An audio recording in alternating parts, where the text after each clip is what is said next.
the immortal words of Judy Brown. Happiness is a choice. We're happy you spend some time with us, Chip and Zay, on a free-for-all football Friday, tailgate Friday, getting ready for another monumental football weekend.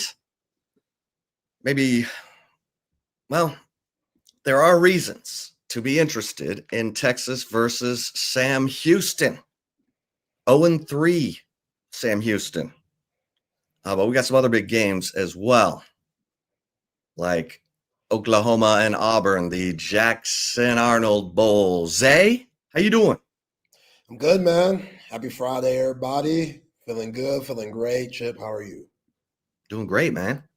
Getting fired up for another college football weekend. It is Christmas this time of year. Every week we get new presents. Sometimes they're presents we don't necessarily want. In the case of Texas's offense, but every week is a new week. You come down the stairs, you look under the tree, and see what you got. So, Zay, we'll talk some about the Texas Longhorns in our little Friday tailgate here. We'll have picks. Zay's red hot. Zay is red hot, folks. We're trying to stay humble over here, man. I could gloat, I could brag, I could pat myself on the back, but I'm trying to stay humble because I've had horrible weeks and I've had good ones. So yeah, you got off to a rough start, but last weekend you were 5-1. You were 3-0 in the college picks, 2-1 in the NFL picks. I was 4-2. I'll take that. I was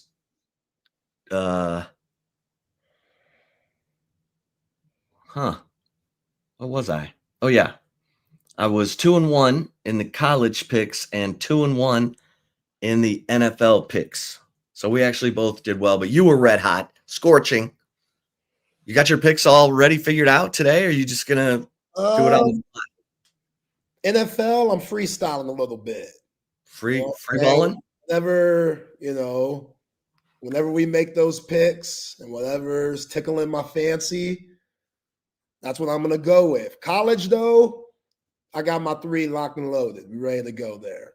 Okay. All right. So we'll have our picks there, Oh, get well, Coach 420. The knee brace. Oh no. Got the icy hot, man. How we do that? How we dislocate the kneecap? Coach Ford. What was going on, man? See, this is why when they say, Zay, you don't hoop no more, this is why. I don't know what happened, Coach 420. You're my dog. Hopefully, Big Ocho has a big-time weekend, big-time game against the Bearcats tomorrow. But, yeah, man, I don't wish that for nobody. Get well soon, dog. Light one, because dislocated kneecap, that sounds awful. That does sound awful. Feel free to tell us how that happened, so that, we can spread the word. I'm with you, Zay. I don't play pickup basketball anymore. Of course, I'm just hobbling around on one leg trying to get through. Yeah, but you still playing tennis is the same thing. Maybe worse because it's competitive. Like, you're not just going out there hitting the ball for, ish and giggles. Like, you're going out there and battling. You're going to war. But I'm playing doubles, so I don't have to cover all the court. Just half the court typically. Okay. He says, Coach 420 says it was baseball practice. Picking up baseballs, knee buckled, and that was it. Getting old, fellas. God, yo, that's terrifying. That's terrifying because it can happen to anybody. One of those, just you picked up baseballs thousands of times, and just one step. No, I can't even lie. Like a few months ago, I took a wrong step and my ankle flipped a little bit. Oh my gosh, I'm just now getting over that. Like, the limp was real. Everybody was like, why is Zay walking so cool? No, I'm not. I just got a limp because this ankle Well, they thought you were pimp walking. They thought I had a little stroll Strut. to my step, a little strut to my step. They're like, nah, my ankle looked like a grapefruit. Nah, Well, be careful out here, y'all. Yeah, be careful in these streets. Here's to a speedy recovery for Coach 420.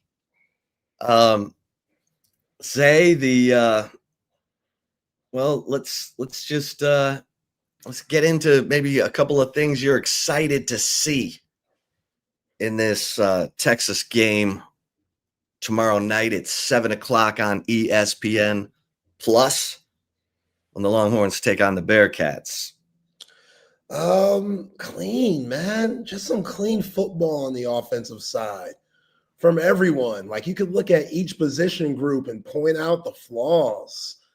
You don't like that from the wide receiver group, just being a little injured, nicked up, DeAndre Moore coming back. That's going to be huge. But hopefully that funk that Ryan Wingo was in the first 2 weeks where he was dropping passes and it just seemed like he couldn't get involved. Hopefully that touchdown last week against UTEP has revved him up a little bit, started his engine a little bit to where, okay, let's carry that on with Arch too.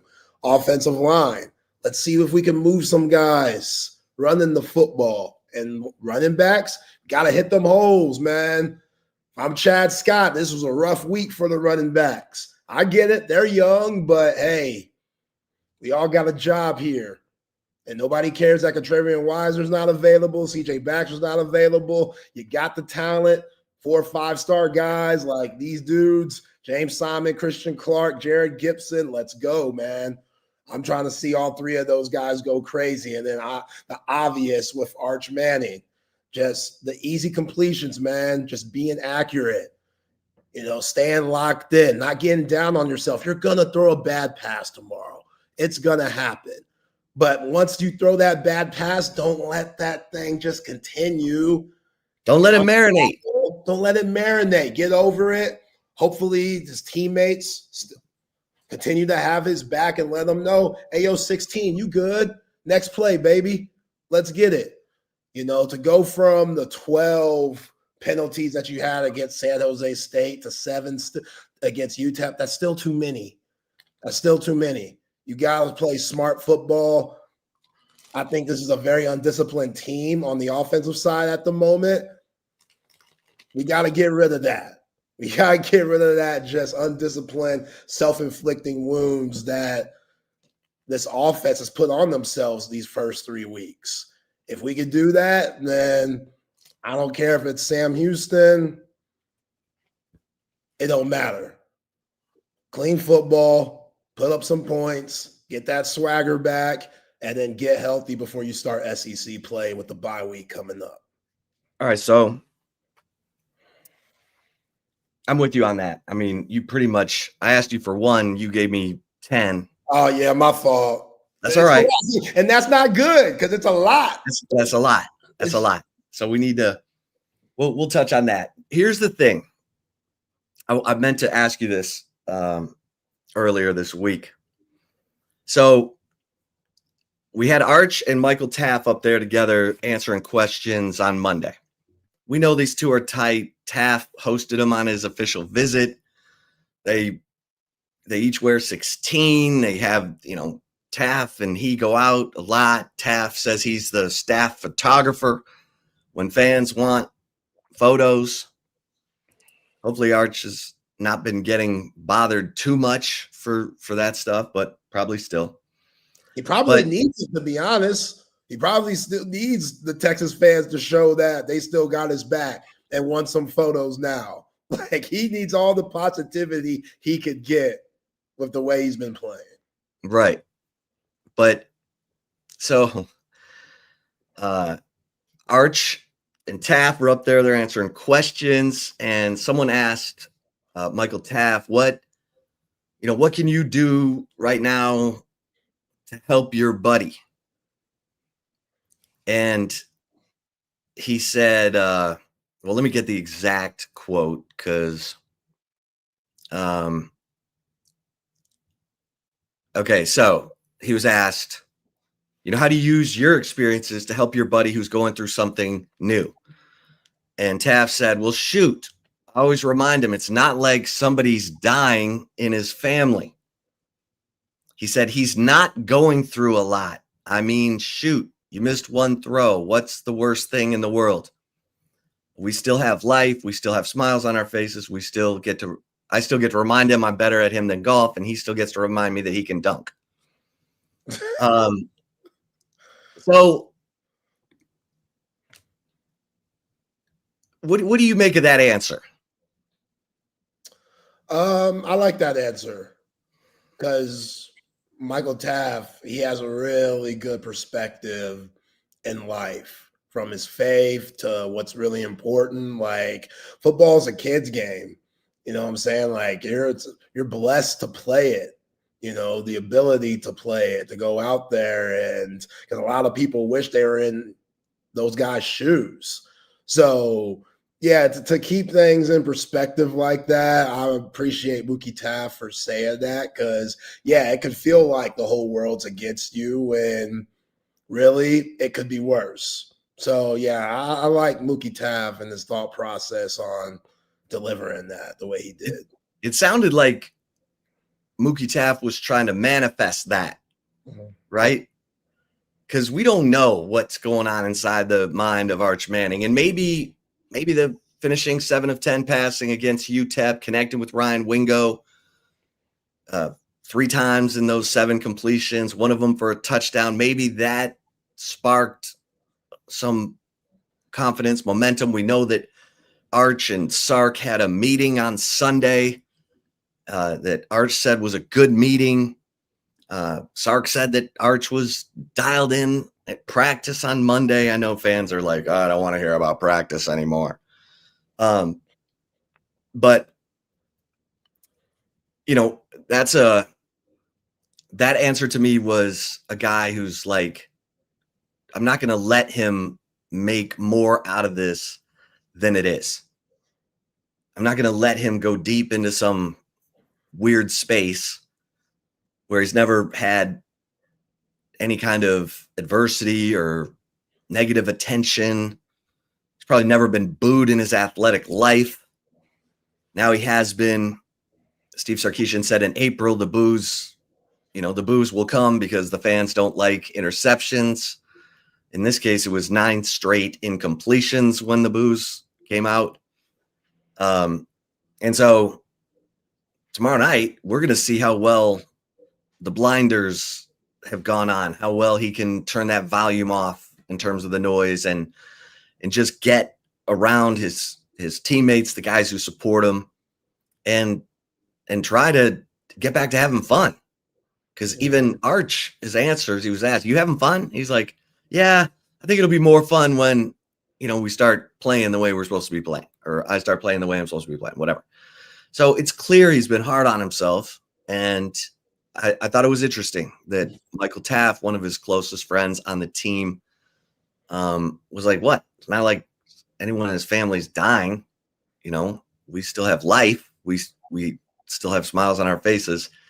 And that's, to me, that was Michael Taft's way of saying, let's not make this more than what it is. He's had a couple of, misfires. In the case of the San Jose State game, he hit Wingo right in the hands on 3rd and 6, and he dropped it to start the game. Because I do think that getting off to a good start, Texas has not gotten off to a good start offensively at any point this season. It has not happened. And you're starting to think, man, that quick start is really important, because you just don't want any of that doubt to creep into Arch's head, or, we're a little guy on the shoulder like, ha, you suck again. You're off to a bad start. It's going to be a bad day for you. You got to shut that guy. You got to knock that guy right, into the 10th row and, get the wheels turning in a positive motion. Because, Zay, it's been painful watching this team try to start a game. Yeah, that's why, you got to be clean, man. with the way Arch is playing, you can't set him back with a holding call or an offsides call or just something that's going to bring that laundry out from the stripes. Like, you got to be as clean as you could be so you can keep the chains moving. And you're going to need an explosive play from these running backs. Like, we just haven't seen any. There hasn't been one running back play where the RB has gotten over 20 yards on the ground. Like, everything's really been Arch Manning using his legs. There hasn't been a running back touchdown yet. So it's just like, damn, man. Like, this, we're going week 4. So it's everybody. It's not just Arch. And those easy, basic throws, it's not like Sark hasn't been dialing it up. Like, they're there. That post route for Parker Livingston, that's money. That should be easy money. Incomplete on 4th down, nonetheless. That wheel route to Ryan Wingo, that's a touchdown. Easy money. Arch knows that. So instead of letting those things just stick in your head where you're being your own negative Nancy, somehow you got to flip that into a positive, like, okay, we're getting exactly what we want. I got to get back to my basics. Are my mechanics there? My arm angle's right. You don't got to sidearm everything. You don't have to make a play out of everything. Sometimes you got to take the sack. That's okay. Sometimes you got to throw it out of bounds. How many times have we seen him throw the ball out of bounds? You don't see that very much because he's trying to make something happen. That's a young quarterback mistake. Young quarterback mistake. And sometimes, especially with Jack Bowmeister, hey, 3rd and 7, I throw it out of bounds. Cool. Jack Bowmeister going to kick that thing 59 yards and flip the freaking field. We'll take it. We'll take it. Not all the time, but sometimes it's necessary. So when he starts to understand that and stops throwing the ball across his body and, just trying to be extra, when he just stays basic within the offense, going through his progressions quick, anticipating those throws instead of waiting it out, then he's going to be better off. But that's what A.J. Millie and Steve Sarkisian for. Y'all got to coach that stuff up, whether it's film, on the field, during game. Y'all got to keep reminding him in the way that, A.J. Millie, we hear that A.J. Millie's hard on him. Maybe Arch ain't that player you could be that hard on. There's a certain level to where you need to be intense and dial it back.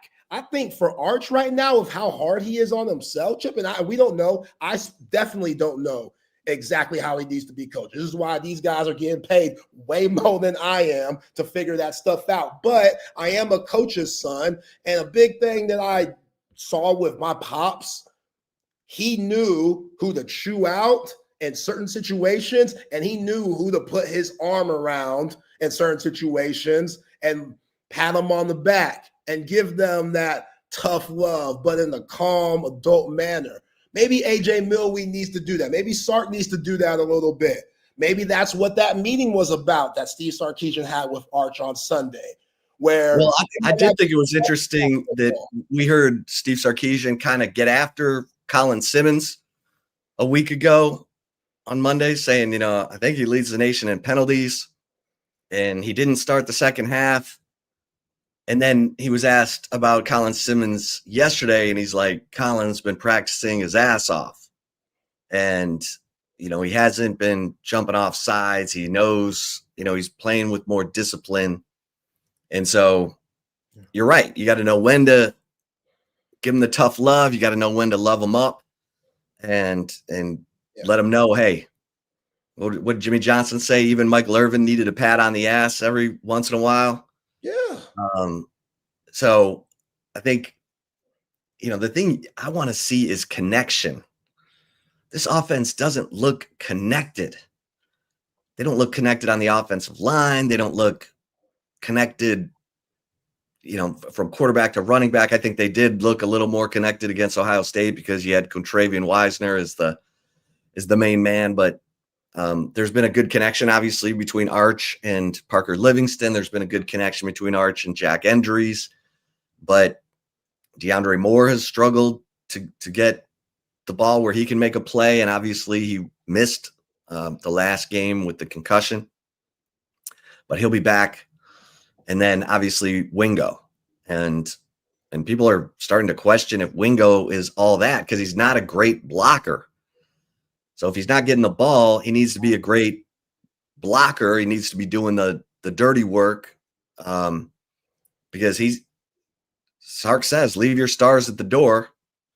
I mean, Parker Livingston's not a great blocker either, but he's trying. Yeah. And that's Matthew Golden wasn't a good blocker at the beginning of the season last year, and it improved. Yeah. Like that. I think, DeAndre Moore, he's just a football player. Jordan Whittington, he was just a football player. Xavier Worthy, he tried. He was just lighting the ass. You know what I'm saying? Like Adonai Mitchell, it kind of took him a while to figure out what, Sark and Chris Jackson needed of him with the blocking game too. So I think he'll get better. All those guys will get better. I think they just need reps when it comes to blocking, especially those guys that were big-time players in high school where the ball was always in their hands. They ain't got to block for nobody. Who am I blocking for when I'm the star player and I need them touches? You know what I'm saying? So that'll come. That'll come. But yeah, Mike G, they don't have an identity right now. Yeah, I mean, I'd say the identity of this offense right now is Arch Manning running. Yeah. I mean, the offense has not taken off. They didn't score a touchdown in the first quarter against Ohio State. They didn't score until the 2:52 left in the first quarter against San Jose State. And then they went on that 5-minute, 4-touchdown scoring binge. And then, against UTEP, they didn't score until there was 5 minutes left in the first quarter. So they haven't scored on any first drives, any first or second drives of the season yet, and sometimes third drive, fourth drive. So that quick start, that's what I'm looking for. I'm looking for a quick start, positive momentum, and then seeing if that can be sustained. Because it has seemed really fragile through the first 3 games, more fragile than it should be. And to Sarkisian's credit, he tried to run the ball last week. Like, he came out with a clear intention. We're going to run the ball and we're going to establish the ground game and play this game on our own terms. And they still couldn't run it on their terms. And so you end up going for it on 4th down 3 times in the first quarter, 5 times for the game. And Sarkisian said this week, do that some of these games early in the season. You can't do it like on the road for the next month. On the road, you take points, you play field position, especially with this defense, with this punter, field goal kickers off to a 3-for-3 start. You're going to have to, Sark's going to, and I think Sark is fine with changing the way he wants to attack. I'm sure he thought this was going to be a play action offense. We're going to run the ball. We're going to be able to play action deep, and it would just, kind of look like it did on that 83-yarder to Parker Livingston.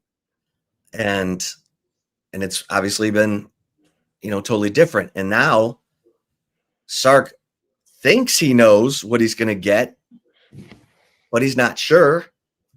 And last week he was ready to, all right, we're going to pound the rock. They ran it 56 times. I mean, and you should, with a defense like this. If you can run it and grind and eat clock, play field position with a defense that's giving up 10 points per game. Yeah. But we know that Sarkisian wants his offense to be a play action, shots down the field, explosive. Because as he said numerous times, it's hard to put together 10, 12, 14, 16 play drives every single time. You need some freebies. You need some breakaway dunks. You can't run your offense every single time against a good defensive team or whatever. In the half court, you need some breakaways. You need some, some transition buckets. So that's what I'm looking for. I'm looking for some connection. I'm looking for some early momentum. And then let's see if it can be a complete game. Because that was the weirdest part about the UTEP game, is that Arch goes 4 of 5 passing and then misses 10 straight. And you're thinking, oh, wait, didn't he figure it out against San Jose State? Those 9 explosive pass plays. And, I'd love to be have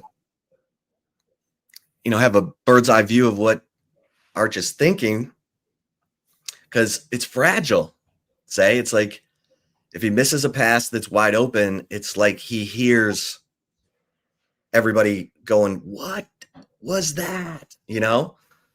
And then he maybe spirals a little bit. And so that next play mentality, is he able to just shake it off, or is he able to just relax and hit those throws that are open, that he always hits, that he hits in practice, that he hit in 7-on-7 all summer, whatever. Because that part of it needs to happen. If he's still trying to figure it out in the swamp, that's gonna be yeah, don't like that. It'll be like the Ohio State game. But if DJ Lagway's on, it could be. I like my chance. I like this defense against DJ Lagway. Yeah, I don't know if he can figure it out that quick. Maybe he can. Good luck this week against Miami, DJ. Their schedule's so rough. Like, God, that Florida schedule is just brutal. It's brutal.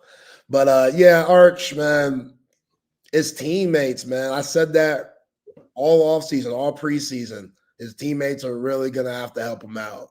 And you mentioned it with those explosive plays, like taking those 8-yard catches and making them 20, taking those, 5-yard quick hitters and taking them for 15, 25 plus. Like, that's a big deal. You shouldn't have to do that much, especially against these type of teams. All these other guys, they should start thriving, like Ryan Wingo, Parker Livingston, Jack Endries. You got guys, man. They just got to be able to get the ball in their hands to make something happen. And that's been the most brutal part about watching this Texas offense. So, yeah, my man Chan asked in the Dakota text line, do they look connected on the sidelines? You could see them more than I can from your view, because I'm just watching that TV like everybody else. But from TV, it doesn't look like it. Like when Arch comes off the field after a bad drive, he goes and just sits down quickly, and you don't really see much. But I don't know. Yeah. No, I mean, they're sitting on those hooded benches. So, it's kind of hard to see. But I'm not seeing, Arch walking up and down the bench talking to everybody with that confidence. That's what you expect. You expect when the quarterback struggles, or if the offense is struggling, that the quarterback is going to be the one reassuring everyone, especially a guy who's been in the program for this is his 3rd year. They know him, he knows them. It's, but you lead with confidence, and that's the part that has been fragile. So let's see if Steve Sarkisian, that conversation they had on Sunday, if that has progressed throughout the week. And then,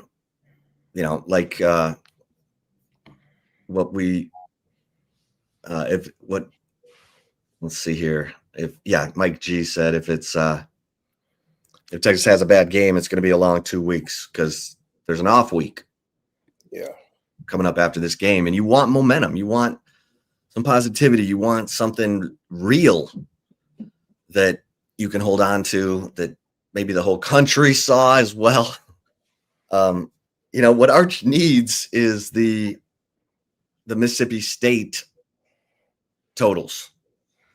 26 to 31. Maybe it doesn't have to be 31. Maybe it's 20 of 25 or 15 of 18, whatever it is, but one of those kind of games where it's clean, like you said, clean. Yeah. The ball's coming out to the right guy. And then, I'm also interested to see what they do with the running back situation, because you're not going to have CJ Baxter or Quintravian Wisner. So last week we saw Jarrett Gibson get 18 carries and James Simon get 17 and Christian Clark get single digits. How does that breakdown look this week? Because it would not shock me if James Simon is your, leading carries guy. Oh, if I'm Chad Scott and Sark, I'm low-key letting those guys know, hey, we hope that Quintravian Wisner's hamstring doesn't linger. Same for CJ Baxter, but any one of you three guys, Clark, Gibson, Simon, can be the guy. Might have to be the guy that helps lead us to whatever goals that we still have out there that we can accomplish.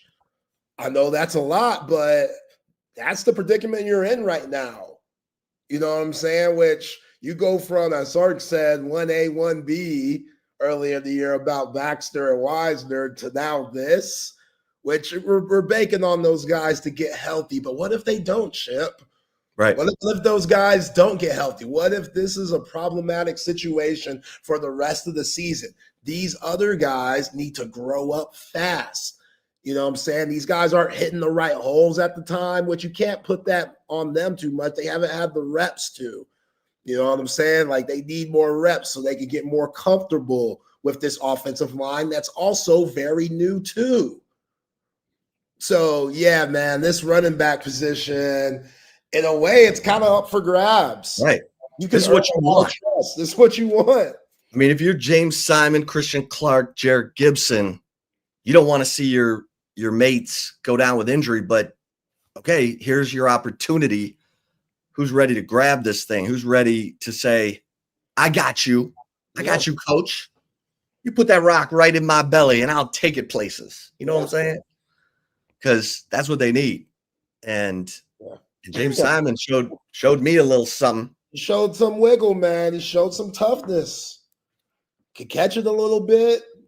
Got some versatility. You like that. See, I like Magic Man's request too. My man, Magic Man ATX. Arch needs a snow bunny.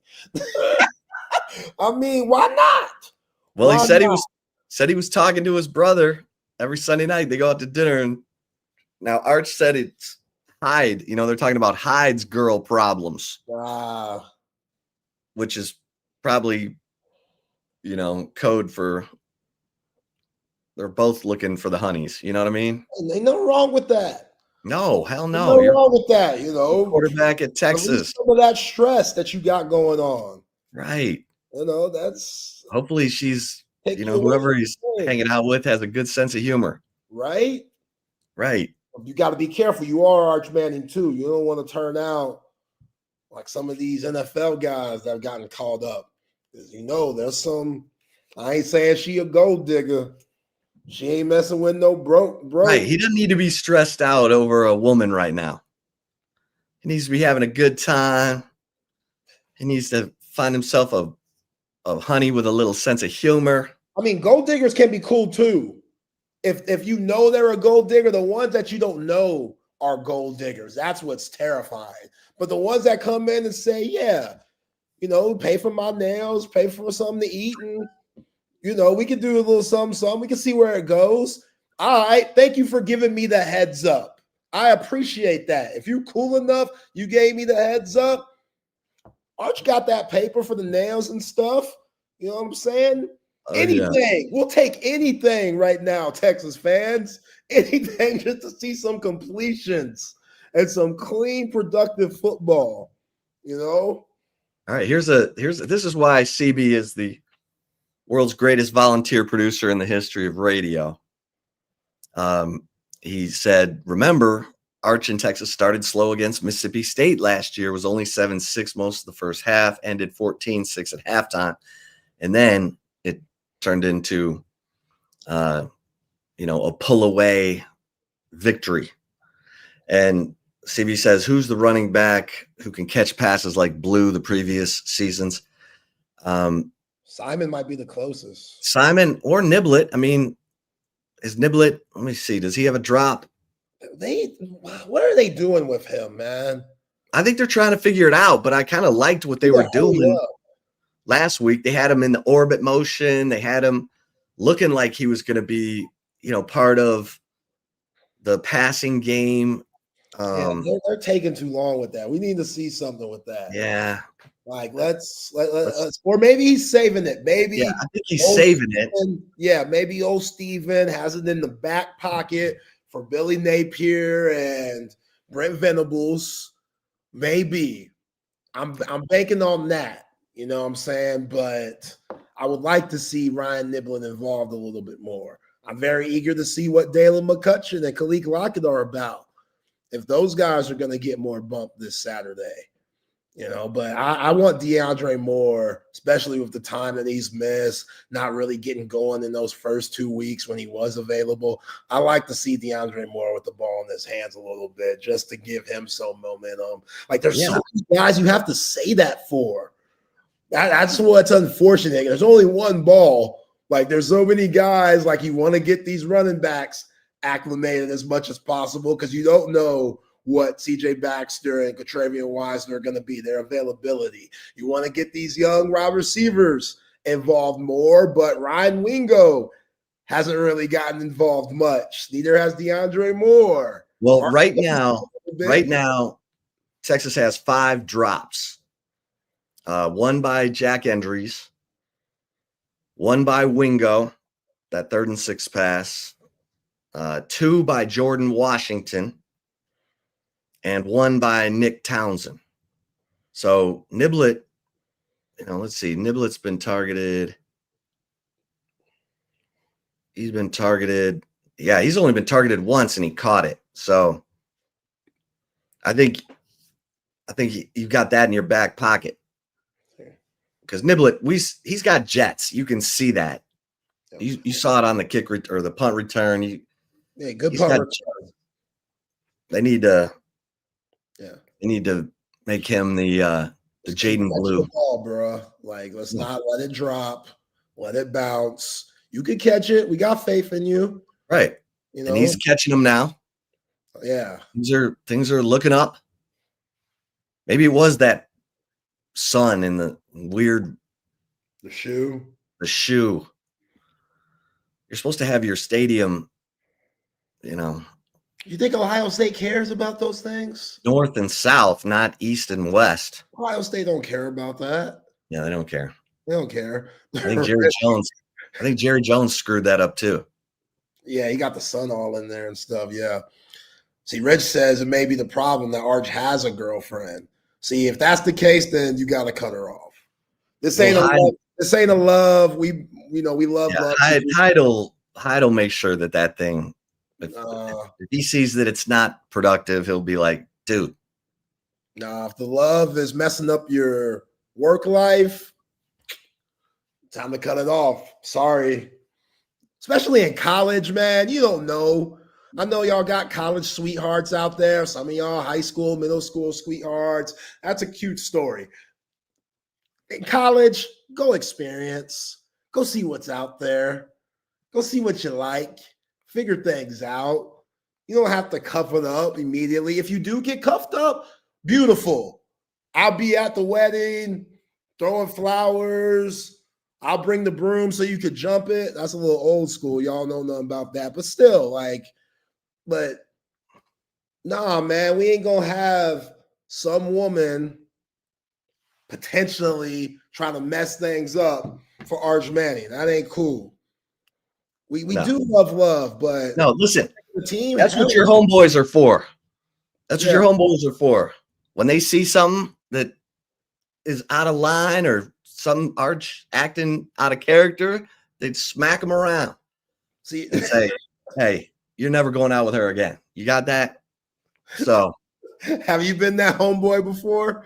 Let everybody know, like, hey, she no good. And I would want my homeboys to do the same if I was in college and had, big dream aspirations. Right now, yo, that's always a tough one, man, because I've been on both sides where the homies had to come up to me and be like, hey, man, I know who she used to talk to. I know who she used to date and see. And then you compare yourself to that guy and you're like, man, that guy, God, he's a prick. He's the worst. I don't want to be associated with him. If she likes him, what does that mean for me? You know what I mean? Or she maybe just got around a little bit too much for your comfort. Ain't nothing wrong with that. Ain't nothing wrong getting around. Tupac said it was cool. Ain't nothing wrong with it, but some guys can't take that. Maybe it's a lot. Maybe that woman has gotten around with somebody that you know, like I just said, to where you can't have it. That dude that she was with, I can't do it. I love it when you just start conjuring. When Zay just starts conjuring. I cannot be second fiddle to this guy, him. No. Yeah, if we're getting into those kind of layers, we got to move on. We got to move on, and it hurts because she could be cool. She could be real cool. Like, we don't need any more distractions. It's like, what did Rocky's manager Mick say? Women weaken legs. I don't think that's true, but there were a lot of things in that Rocky movie that made no sense. Yeah, they're Rocky. Like drinking a glass full of raw eggs. No one does that. In fact, that's like a good way to get salmonella poisoning. Ugh. But anyway, Rocky you knew Rocky had a tough life because he was sacrificing it all for Adrian. Adrian wasn't no Cindy Sweetie, that's for sure. No Sydney. I'm risking it all for Adrian. That's not the type of woman you say her name after the fight you just had. Yo, Adrian. Like you could barely see your eyes. Adrian, that's not the woman you shout out for. She's wearing those granny glasses. Yeah, man. The weird dresses and the skirt she be rocking. Like it wasn't like the hot librarian look either. It was the old, like I eat oatmeal every day librarian look. Just, I don't know. Some say Adrian's fine as hell. Not my cup of tea though. Yeah, that it was 1976. There's a lot of weird stuff going on. That's true. But I still love that movie. You know what I'm saying? What's your favorite Rocky? The original. OG? Yeah. Why? Just because I thought Stallone did a good job of, the guy's a kneecapper for a bookie. He's the guy he's the debt collector. He's the one going out and making sure guys pay up or he's going to rough them up. And then, I don't know, the whole momentum of his, getting that one shot. And then for him, not to have won, but to have gone the distance. For some reason, it was like all kind of touchy-feely, inspiring. It's deep. I know. Yeah. I started running after that. Did you really? I was 9 years old. I was like, I'm going for a run. I'll start training. Okay. It got me going. Yeah, you got a favorite Rocky movie? Yeah, Rocky 4. Oh, yeah. Man. Drago. Yeah, if he dies, he dies. That's cold. Man. Yeah, you had to kill Apollo. Apollo, again, this is dark for me to say, but it's just a movie. Look at it in the movie. Don't say, oh, damn, Zay, you ain't got no heart. I'm basing it on the movie. Apollo Creed deserved to die. He was doing too much. Chubbs? Yes. Yes, Chubbs. He dies in Happy Gilmore, too. Yeah, they always killing him. They're killing off. Yeah, they're always killing him. killing Chubbs. Yeah, he deserved to die. He was doing too much. You know what I'm saying? You got to respect the game. For somebody that, because he was on Rocky hard in the third one because of, Mr. T and stuff, getting him locked in. He was hard on Rocky. But did he take his own advice in Rocky 4? It was too much of pageantry. It was too much of a performance. James Brown, in America. You deserve to die. I'm sorry. It's cold-blooded. I know I ain't got no heart for it, but come on, bro. You're dancing and stuff. You're having a good time. How much training are you doing? Because this guy, not only is he training, he's also doing steroids. Oh, yeah. Yeah. And banging Bridget Nielsen. Yeah. Yeah. She's 6'6". Bridget Nielsen. 80s Bridget Nielsen. Not nasty, washed up Flavor Flav Bridget Nielsen. 80s. So it was cool when my man Eddie Murphy was calling her a Big B, Beverly Hills Cop 2. She was in her prime. Like, yeah, that one was cold. Did Sylvester Stallone mess around with Bridget Nielsen? I think so. Yeah, she's a widowmaker. What's that mean? Or black widow, I should say. She just left guys. Remember Mark Gastineau? She tortured that guy. What do you mean tortured? He was crazy about her, and she just was like, yeah, I'm a movie star now. Yeah. I will. I see, 80s, I see why she was hyped up. Then she went off on, she had her own Charlie Sheen moments, which I haven't seen it. I haven't seen the documentary yet because I know that's the next day you're going to ask me. I'll watch it this weekend. What's the holdup? I don't know, man. Life. Life. I'll watch it this weekend, though. I got you. I've been BSing. I'll admit that. I watched Thursday Night Football last night, which 0-3 Dolphins. Damn, Tua. That was I'm already 0-1 in my picks. Oh, that was one of your picks? Oh, no, it wasn't. Yo, hold up. No. Thought about it, though. Because you did text me yesterday about that. So yeah, but you said the line was too much. So I had to back off. Too much, man. I had to back off. They almost had it, though. It was a 10-point game. Vegas, man, they always know. But Vegas knows. They did my boy Tyreek Hill wrong, man. And I don't know, because people are saying Tyreek Hill needs to sue because Amazon, the game's on Amazon, Thursday Night Football, Al Michaels, Kurt Herbstreit. And they talked about Tyreek Hill's domestic case. And they were going through it in detail and breaking it down. And of course, Jenny Vaccaro's sister? I think so.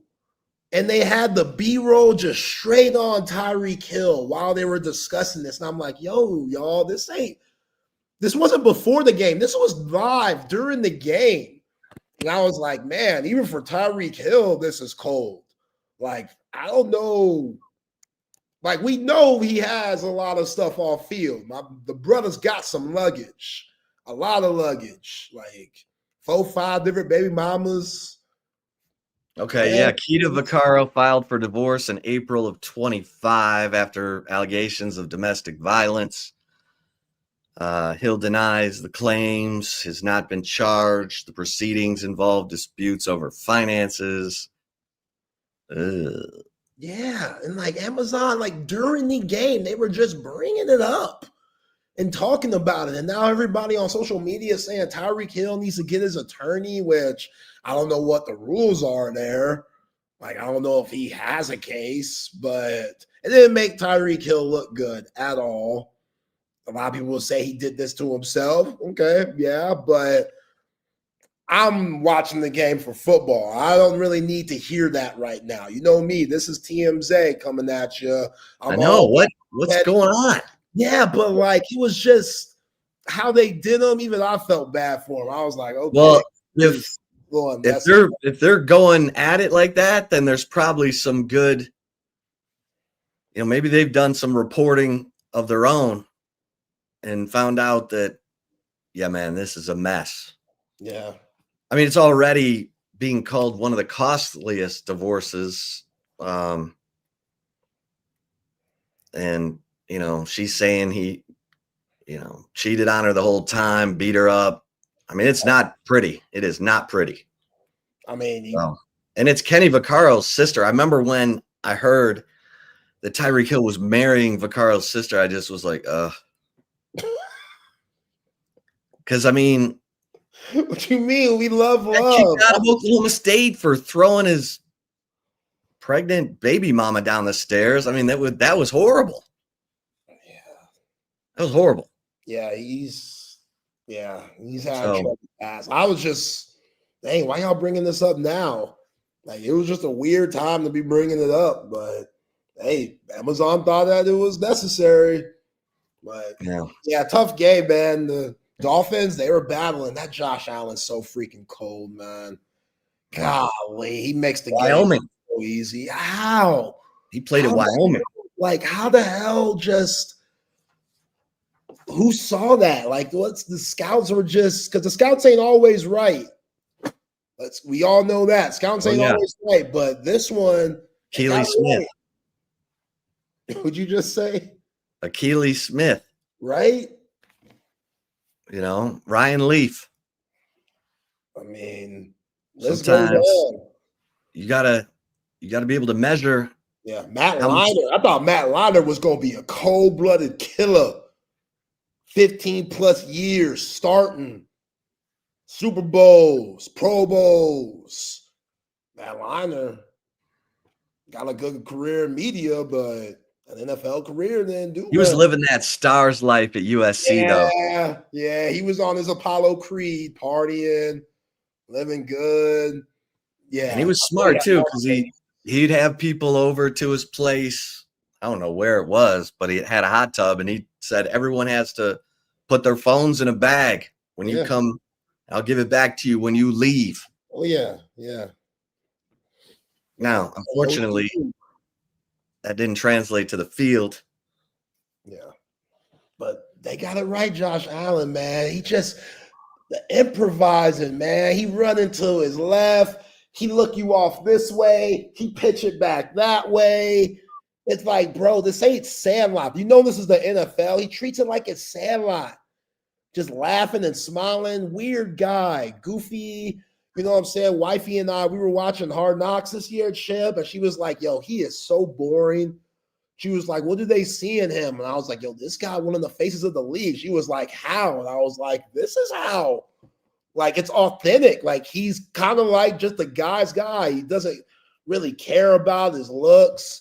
Of course, he has a baddie-ass wife. You know what I'm saying? Like, he loves him. How many millions of followers does she have on? I don't know, but she looked good, man. What's her name again? Haley Steinfeld. Haley Steinfeld. Steinfeld, man. Yeah. She was a big reason why I saw Sinners. I think Sinners was one of the more overrated movies of the year. But she looked good in it. She was talking weird and stuff, and she's like 5% black, which whatever. I don't see it, but maybe she got some Mariah Carey in her or something like that. But yeah, he got one. She looked good. She's the female Avery Johnson.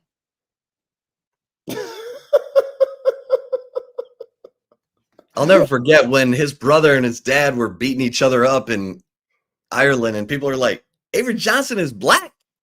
Yeah. Like, man. Yeah. Saw that curly hair. They thought he was like Goldilocks. I know, white as snow. Yeah. No, sir. You'd be surprised who got a little color in them. Yeah, man. But yeah, man. And Tua, tough pick. What really hurt him was the roughing the punter. That was the game right there, man. You're about to get the ball back. You're about to change the game, get the ball back, go score, take the lead. Nope. Roughing the punter. Drive continues. Ball back. Drive continues. They score. Tua has the ball in his hands. Tua just come on, Tua. You've been in the league long enough to where you just can't look at one side and stay locked in on one side. That linebacker read his eye so easily, jumped that route. Ball game. Man. Ball game. Blake Griffin and Matt Leinart have the same baby mama? Stop playing.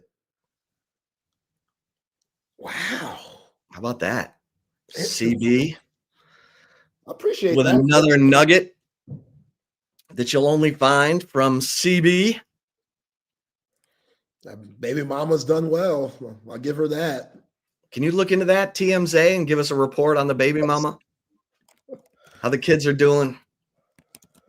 What's happening? Yeah, what did I told you the other day?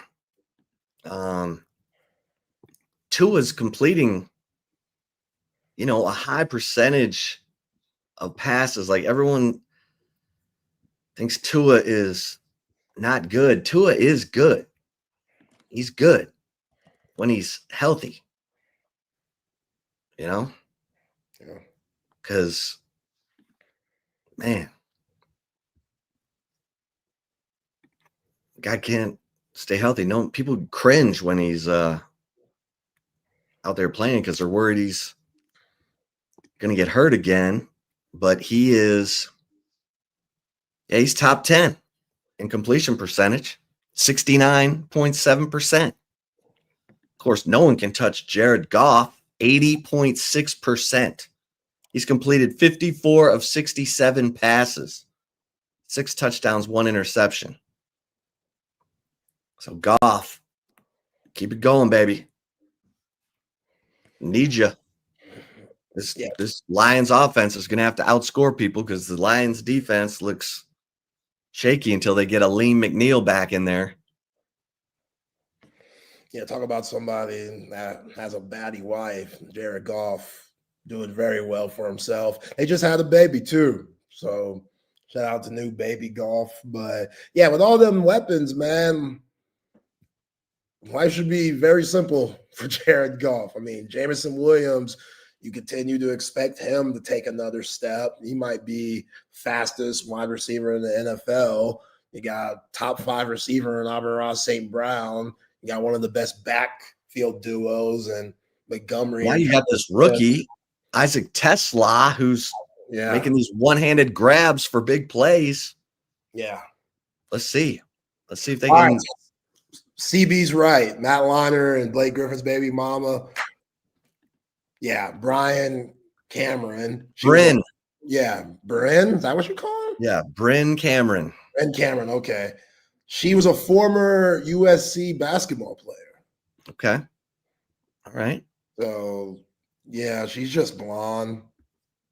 She's just blonde? I mean, there's nothing really, just cute. Just blonde. Just blonde. Yeah. Okay. Yeah, like, I don't know. What was she at USC, a volleyball player? Basketball. She hoop. Oh, hoop. All right. Yeah. All right. And then somehow after she had a baby with Matt Leinart, she had a baby with Blake Griffin. Yeah. Okay. Stayed in the LA area. Well, he went to the. And in California, alimony is forever. Damn. Hey guys, don't ever get divorced in the state of California. You might get married there, but you need to get divorced in Texas. Because they cap that. What kind of advice is that? I'm telling you, from a financial standpoint, you don't pay alimony forever in Texas. Take it from me. I'm happily married now, but I was not happily married formerly and had to go through that hell. Wouldn't wish that on anyone. That's why I always talk about my relationship boot camp. Yep. If you're having any doubts at all, you come see me. Stranded on the island, no phone. We'll make sure that you get no food. What were you saying? Clarity. No food, no phone, no shelter. Food. That's right. Just homeless. Just the two of yous. Just the two of yous. Just homeless for 3 days. Getting to know each other. See if you actually even like each other. But just 2 white guys with the same baby mama. That's good, Double D, because That Blake Griffin, man, he's like white with a fade. It's weird.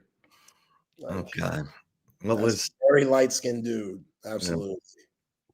Nikki Glazer? What was her joke about Blake Griffin? She said, Blake. Oh, come on.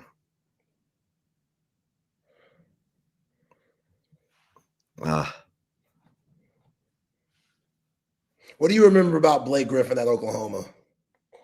I just remember him dunking over everybody. That's all I remember either. Like, he was number 1 pick, and he was good. He should have been better, though. Like, I don't know. I don't know if you should blame Doc Rivers, Chris Paul, Blake Griffin. I don't know. I still never finished that docu-series Clipped, the biopic, excuse me, where Lawrence Fishburne was Doc Rivers. Like, I couldn't get past that. You know, you know me, if you're doing the biopic, you got to look like them a little bit. It's hard. I know. It's hard for me to see the story. Like, the OJ one's one of my favorite ones. OJ Simpson, they had old Ross from Friends as Kardashian. I was like, he looks nothing like him. What are y'all doing?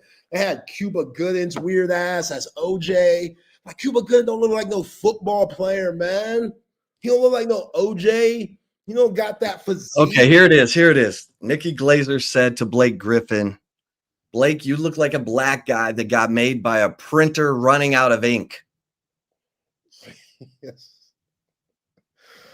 Not bad. I like Nikki Glazer. She's cool. See, Eddie, we talked about this one not too long ago. Nicolas Cage playing John Madden. I ain't gonna front Eddie. He looks a lot like John Madden. Even though it's hard for somebody as iconic as Nicolas Cage to do something like this, pretty impressive.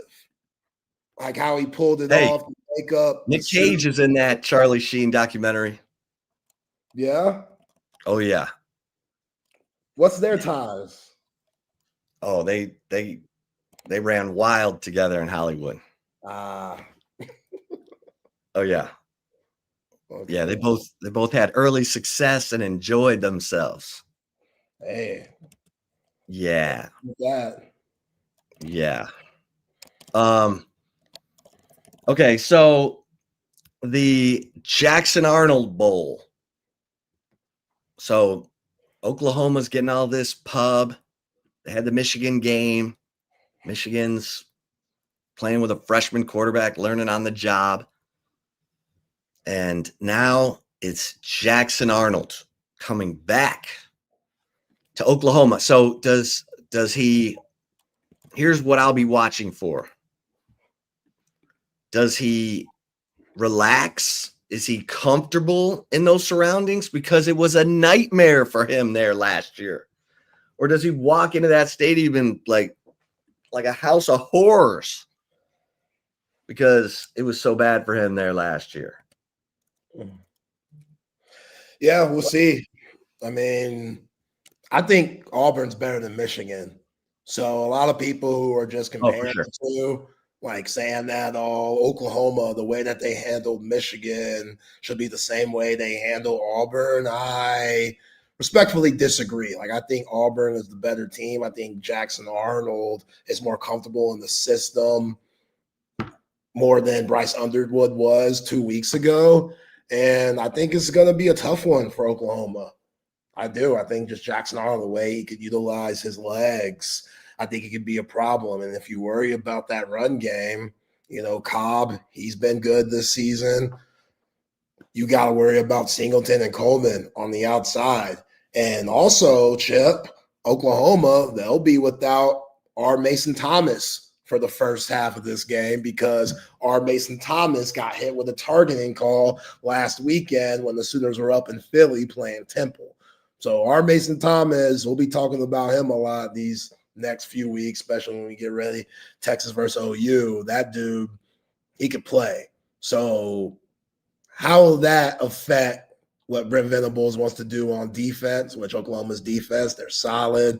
They've been doing their thing all year, but this is a test for them, man. This is a test. Well, So here's a little interesting factoid about Jackson Arnold and John Mateer. John Mateer went to Little Elm. Jackson Arnold went to Denton Guyer. And they played each other. And it was a battle. Arnold completed 11 of 20 passes for 135 yards and 1 touchdown to go with 13 carries for 87 yards and another score. Mateer completed 21 of 36 passes for 231 yards and 1 touchdown and ran 21 times for 85 yards and 2 more scores. So John Mateer, Yeah, I don't think it was a battle. I think John Mateer got blown out. Yeah, he did. But he put up good numbers. I mean, once again, he was doing everything for his team. But John Mateer, this is going to be interesting. Yeah. Because you're right. Jackson Arnold has more weapons around him. I mean, we can decide how good Deion Burks is or how much you like OU's receivers, but man, Auburn with Eric Singleton and Cam Coleman, like Jackson Arnold's got dudes around him. And I think Auburn and OU are very similar. They both have solid defenses, dual threat quarterbacks. I think Auburn's offensive line is better than OU's offensive line. So if OU is going to win this game, they got to make Jackson Arnold error prone. They got to make him have flashbacks to last year when he was a Sooner. Yeah. Yeah, Auburn's front seven's tough. Now their secondary, Sawyer Robinson lighting their ass up in that week 1 matchup, when they played Baylor. But John Mateer, if he could put on that cape again, who knows? Like, John Mateer could play. I'll give him his credit. That dude, he's got some serious moxie, but he going to give you opportunities to make plays on the defensive side. Like, he has a few picks already. He gets into those moments. We mentioned with Arch Manning where you feel like you have to do everything and it could get you in trouble. John Mateer, he has those moments. So how much can Auburn force him into those moments where his back's against the wall and he might throw a ball up for grabs? I think they could do it, but it's a good matchup. It's a really good SEC matchup. So it's still OU minus 6.5 because I saw it get up to 7.5 at one point. Like I think that was a lot of that's high. Oklahoma money coming in. I don't think it was sharp money coming in, but 6.5 looks like the current line. I'm very interested to see this game because you got good storylines in this one. It's at 2:30, so I'll be able to watch the first half. Then I'll be off to DKR for the pregame for the Horns. Looking into the players' eyes as they come into the stadium, all that. But yeah, I'm very interested in that. I like Oklahoma's tight end, man. Kanak. I don't know how to pronounce his name. Yeah, Kanak. Kanak, yeah. He used to be a former defensive player. But then they were like, oh, you got soft hands. Let's see what you can do on offense. And right now, he's their leading receiver. Like he's not he used to be a linebacker. Yeah. Yeah, he made a great catch against Michigan. That one-handed catch he reeled in. Watch out for him. Watch out for him. He can play a little bit. He's rocking little Stoops number 12. Remember? Yeah. Where that fool at? Yeah, where's that fool at? Those Stoops. Drake probably not a coach somewhere because he ain't in the league. Drake Stoops. Get that coaching career started, Drake. Follow in Pop's footsteps, man. You know, because that NFL dreams, nah, that ain't a thing for you, buddy. I couldn't stand him. He was there forever. He was so annoying. He was a problem. God, he was annoying. He was a problem. He was there the funny thing is, I remember interviewing Bob Stoops on a previous station while he was driving his twins to school in a minivan. And now look at Drake. He's graduated. My, how time flies. But I'll never forget, we're talking about Stupid. He's like, yeah, I'm dropping off my kids. And I think Sean was like, what kind of car are you driving, coach? He's like, oh, I'm in the minivan. And like the thought of Bob Stoops in a minivan just kind of set everybody off. But Bob Stoops' wife, Carol, she's a big deal in Mary Kay Cosmetics. That's right, yeah. One year we were at Big 12 Media Days and the Mary Kay convention was going on. And Bob was telling us about all the trips that he would take to Europe because his wife won the trips for selling so much Mary Kay cosmetics. Interesting. He's like, oh yeah, on these vacations, you know, I'm the guest. I don't have to pay. It's not bad, you know. So yeah, I always liked Bob Stoops, man. He's a tough dude, man. But he doesn't mess around. They bring him on. I was driving in the car back. And I'm listening one of those OU games. They have Bob Stoops on like in the first quarter for a couple of segments. And you know, it's Teddy Lehman and Gabe Eichert. You know, it's just a big old Sooner fest on their radio broadcast. So Bob's was funny. No, Teddy and Gabe, they do a good job.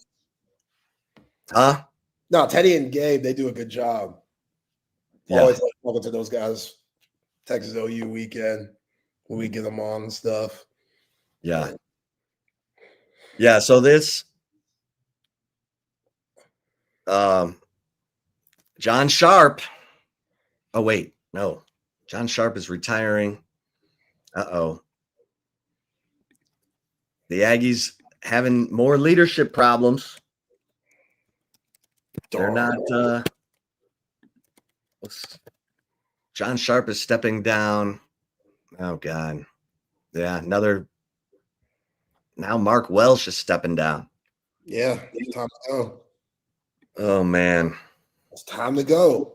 Like, everybody's getting canceled. Wait, they got canceled? Or are they just stepping down? They're over it. Well, he's stepping down less than 2 weeks after a student's viral complaint about gender ideology in the classroom set off a chain of repercussions, including the firing of the teacher as well as the dismissal of the dean and department chair. And, you know, Welsh is a 4-star general in the Air Force. And this is a mess because I think a lot of people liked Mark Welsh. I'll have to make some calls. Yeah.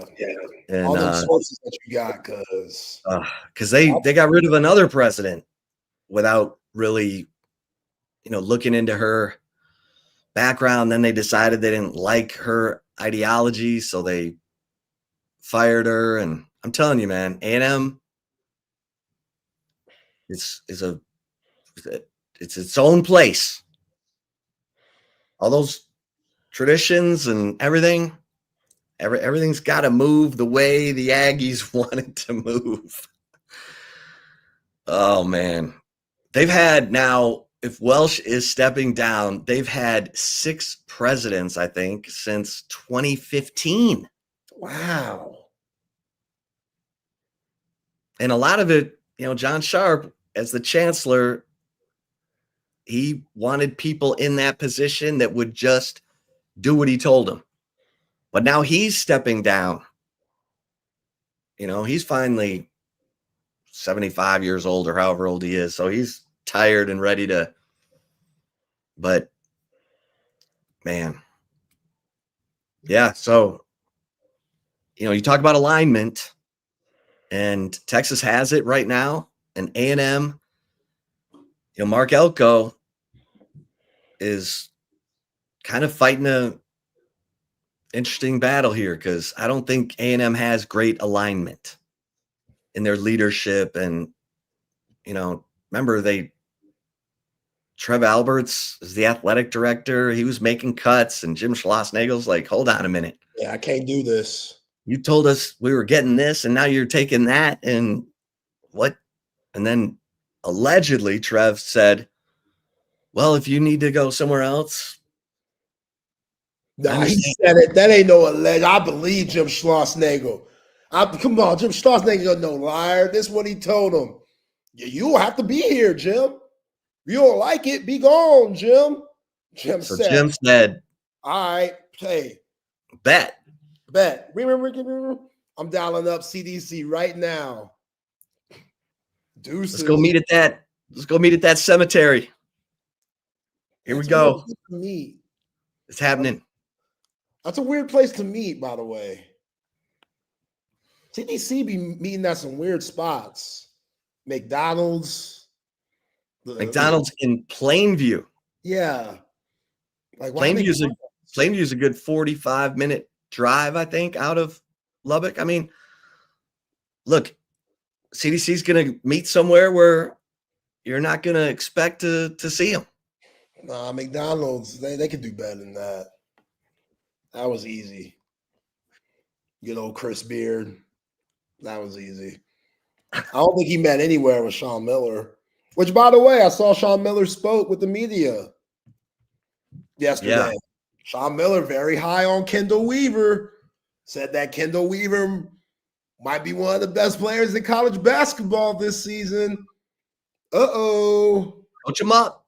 Yo, if Kendall Weaver gets an outside shot, look out. Look out, man. If he could develop some type of consistency from the outside, give me 35% three-point shooter. That's high, but that's still realistic. I'm not saying 40. We ain't saying 45. We don't need Steph Curry out here. But 35, knockdown, maybe in the corner, 38. To go along with his intensity, with his energy, his toughness. If he could stay healthy too, because as much as we want to talk about Rodney Terry, which Rodney Terry deserved a lot of knock last year, there were times where it was rough. Frank Haith, those boys, that offense was rough, stagnant, no ball movement, too much ISO ball. We get all that. There's a reason why RT right now is in Turks and Caicos living off that buyout money right now, which I don't know if he's there, but he should be. If I were him, I'd be spending all of Texas money on vacations, boats, yachts, this, that, and the third. But not having Kendall Weaver for a significant amount of time last year because he was hurt that team. It did, because it wasn't a coincidence that when Kendall Weaver came back late in the season, when Texas was trying to go on that postseason run, the team got extremely better. Like they moved Trayvon Mark to point. The team got so much better, but it was just too little too late. So his presence, it's a big deal.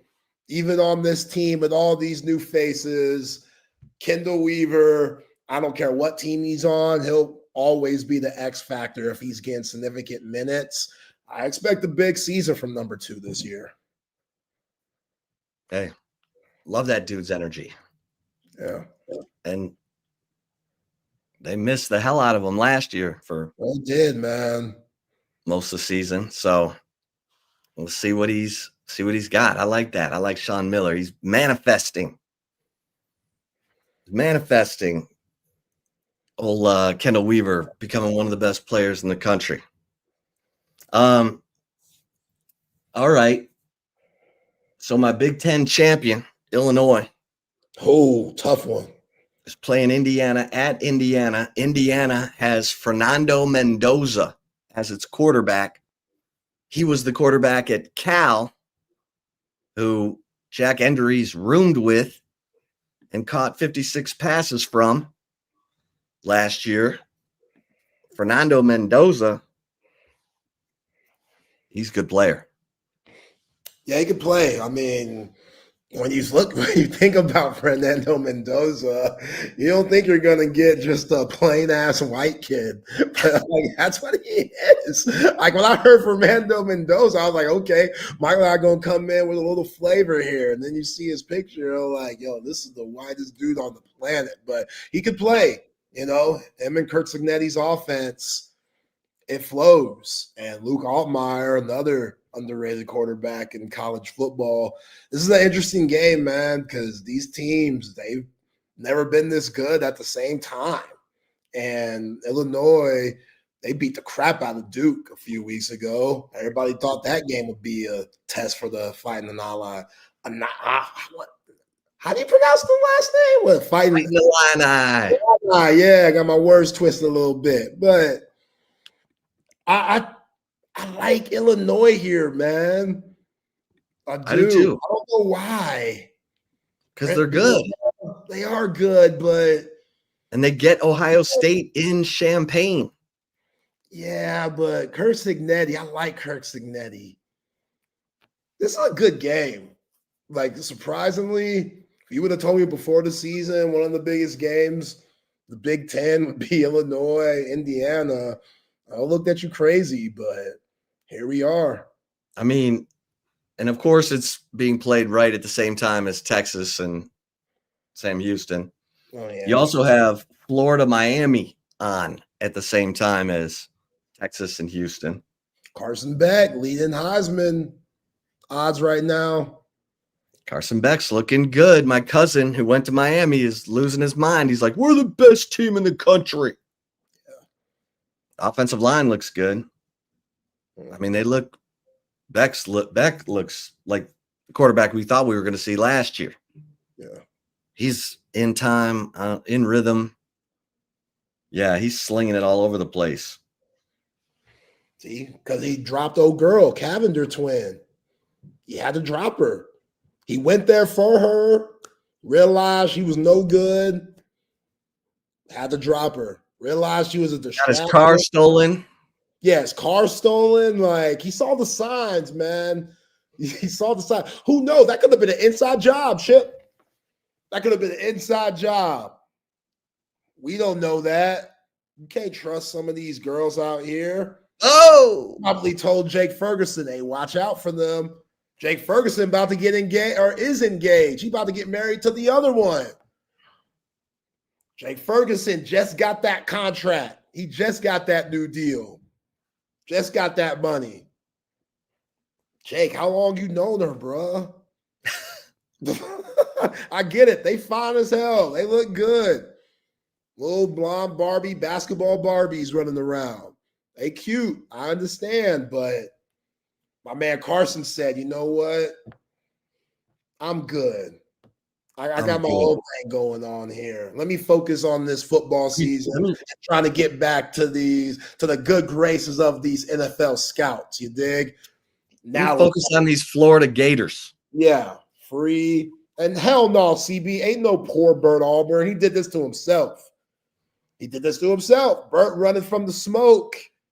Hey, Bert kicked a field goal. He made it. Against South Florida? No, it was the week before that. Oh, when they played nobody? Yeah. Yeah, he got second string minutes. Okay. Yeah, he got some second string minutes. Nothing wrong with that.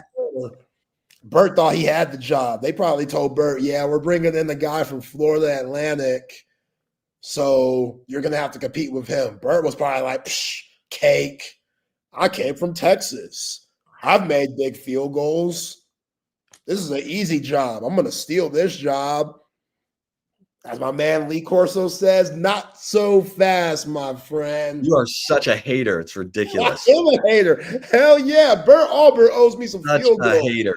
If Bert would have made some of those clutch kicks last year, Texas might be national champions. Yeah. I mean, they would probably be SEC champions. He didn't miss any against Ohio State because they didn't kick any. They would have played weak ass Notre Dame. Yeah. Which means they would have played weak Although, ass State. if they could have just handled Ohio State, they would have gotten weak ass Notre Dame for the national championship. Yeah, but Ohio State won it all, so still. Yeah, I wish Bert the best, man. And since he's the backup, he don't got to worry about playing. So go have fun in South Beach, bro. He kicked a 31-yard field goal with 1:56 left in Miami's 45-3 win over Bethune-Cookman. It's tough, man. Oh, how how the mighty have fallen. I feel bad for my guy. I do, man. No, you don't. I hope he has a bad Cubano woman in his bed right now. You know what I'm saying? Uh-huh. Eating them rice and beans and stuff. I hope life's good. I hope he's making the most out of it. Because it's Miami. He ain't go to play no football. Can we say niggas? I think we can, Twitch. I think we can. What were you saying? Bert Auburn is he's way up there on Texas' all-time points leader. Sad, man. I'm just saying. She's to be nasty on the Coda text line. Said, how can you feel bad for that bum, Zay? Yo, I'm a hater, but I still got some pure in my heart. You know what I'm saying? Like, I still feel bad. Like, because it shouldn't have went this way. Bert should still be the kicker at Texas. Texas could have won a natty last year. Bert could have been the man. He could have had the same. He could have had the same path as Justin Tucker or Cameron Dicker. Well, maybe not Justin Tucker, because we know Justin Tucker. We know what's going on with that. That's not a good comparison. Cameron Dicker. Justin Tucker on the field. There we go. That sounds better. He could have been the same Justin Tucker on the field, Cameron Dicker on the field. It didn't have to go this way. But I mean, is Texas kicker you? I mean, Justin Tucker, Cameron Dicker, Phil Dawson? I mean, had some good ones.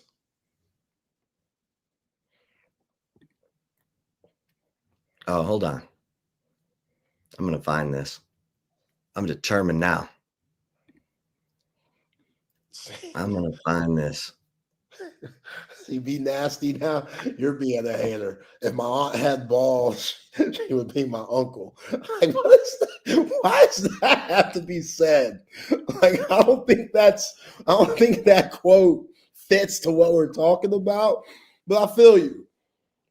Like, it just didn't have to go this way. So when I think of Bert Auburn, I want to think the best. Bert Auburn is top 10 at Texas in career points scored. Yeah. And he's number 3 in single season scoring, 143 points in 2023. So, and he's the most points ever scored by a place kicker in a season, or, well, no, in a career, it's Cameron Dicker. So that's good. Oh, sorry. But yeah, Bert Auburn's way up there. He's 1 of 1 this season. All right, let's get before we get to chip shot and go through our sponsors and stuff. Who you like in Texas Tech, Utah? I kind of like Tech. Me too. I kind of like Tech. Yo, even losing Quentin Joyner before the season started, they've been able to run the football. I know they haven't played Oh, anyone, yeah. I mean, you're trying to but replace Taj Brooks. He's the all-time leading rusher at Texas Tech. yeah, they've been able to run the football a little bit. Yeah. And they got that fire crotch dude, the receiver, Aiken. Yo, white boy can ball. Red, fire crotch, he can ball, man. Does the carpet match the drapes? He can ball, dog. He can play. Don't sleep on fire crotch. Don't sleep on him, Chip. What is the kid's name, for God's sake? Aiken. Aiken? Yeah. Coy Aiken. Stephenville, Texas, where he's from. Coy Aiken. Coy Aiken. Him and Baron Morton, they've been lighting it up. They're like, watch Coy. Coy's the next white great from Tech. Wes Welker. You know, who's the other one? Danny Amendola. He's the next white hope in Lubbock. They always find one. Man. That's just cold as hell. Don't get no respect. Yeah, but Coy Aiken is 6'2". That don't matter. He's not one of these little pocket rockets. But he's white. It don't matter. He is Caucasian. I mean, you're acting like the no white receivers who've amounted to anything lately. No, and there are some. I'm just saying the ones that go to Tech, they got some. There's something about them. That's all. He's next. Coy is next. Well, you couldn't get over the fact the guy's got red hair, for crying out loud. Oh man. Keep talking about his crotch. I'm like, who cares what's going on in his crotch? Can he catch? Can he run? Yeah, he can run, man. Yo, they 58 points a game. Tech, they trying to get back to them Leach days, baby. Yeah. Joey McGuire, baby. Here we go. All right, let's get a couple mentions, and then we'll get over to the commentary, the chip shot, the right call, and our picks. Hey, cover 3. It's the weekend. How about some brunch? Some brunch on Saturday or Sunday or both. Great brunch. You know, I love the breakfast quesadilla. It's my absolute favorite. I get it every time. That and the muffin tops, not the whole muffin, just the top of the muffin with all the goodies on it. You know, I like the cinnamon sugar, you know. But the do-it-yourself Bloody Mary bar, it is the best do-it-yourself Bloody Mary bar in Austin. You like shrimp in your Bloody Marys, you like bacon, you name it. Whatever you want, they got it. And great food, great vibe, great place to hang out with friends, family, and watch your favorite team. Get over to Cover 3 Anderson, Cover 3 Round Rock. And don't forget, make your plans now, because Monday, all-night happy hour at Cover 3. Monday Night Football. So many reasons to get over to Cover 3 Anderson and Cover 3 Round Rock. And hey, AV consultations when you're ready for the big screen of your dreams with that just right surround sound. Maybe you need some surveillance. Maybe you need some electronic shades, new lighting. Our man Tom McKay, avconsultations.com, has got you covered. He's the expert, his team. Here's the beautiful thing. You're busy. You got things to do. So all you got to do is call 255-8678, and Tom and his crew will bring everything to you. You just make that phone call, and then poof, next thing you know, you got that big screen that you've always wanted. He's going to bring you the best price on big screen, so there's no reason to go running around town, lugging TVs in your truck, punching holes in your drywall. Just call 255-8678.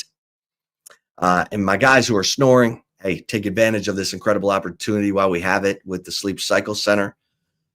You go to sleepcyclecenters.com. Tell them Texas Sports Unfiltered sent you. They're going to take $100 off your sleep study. They're going to find out what's going on. If you have sleep apnea, what level of sleep apnea you have, and they have all the best treatment options.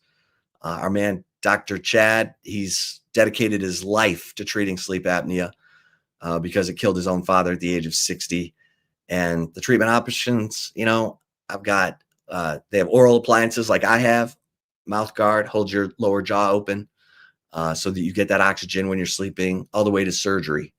But if you're waking yourself up or you're finding yourself waking up throughout the night, that's a sure sign that you need to take advantage of this incredible opportunity.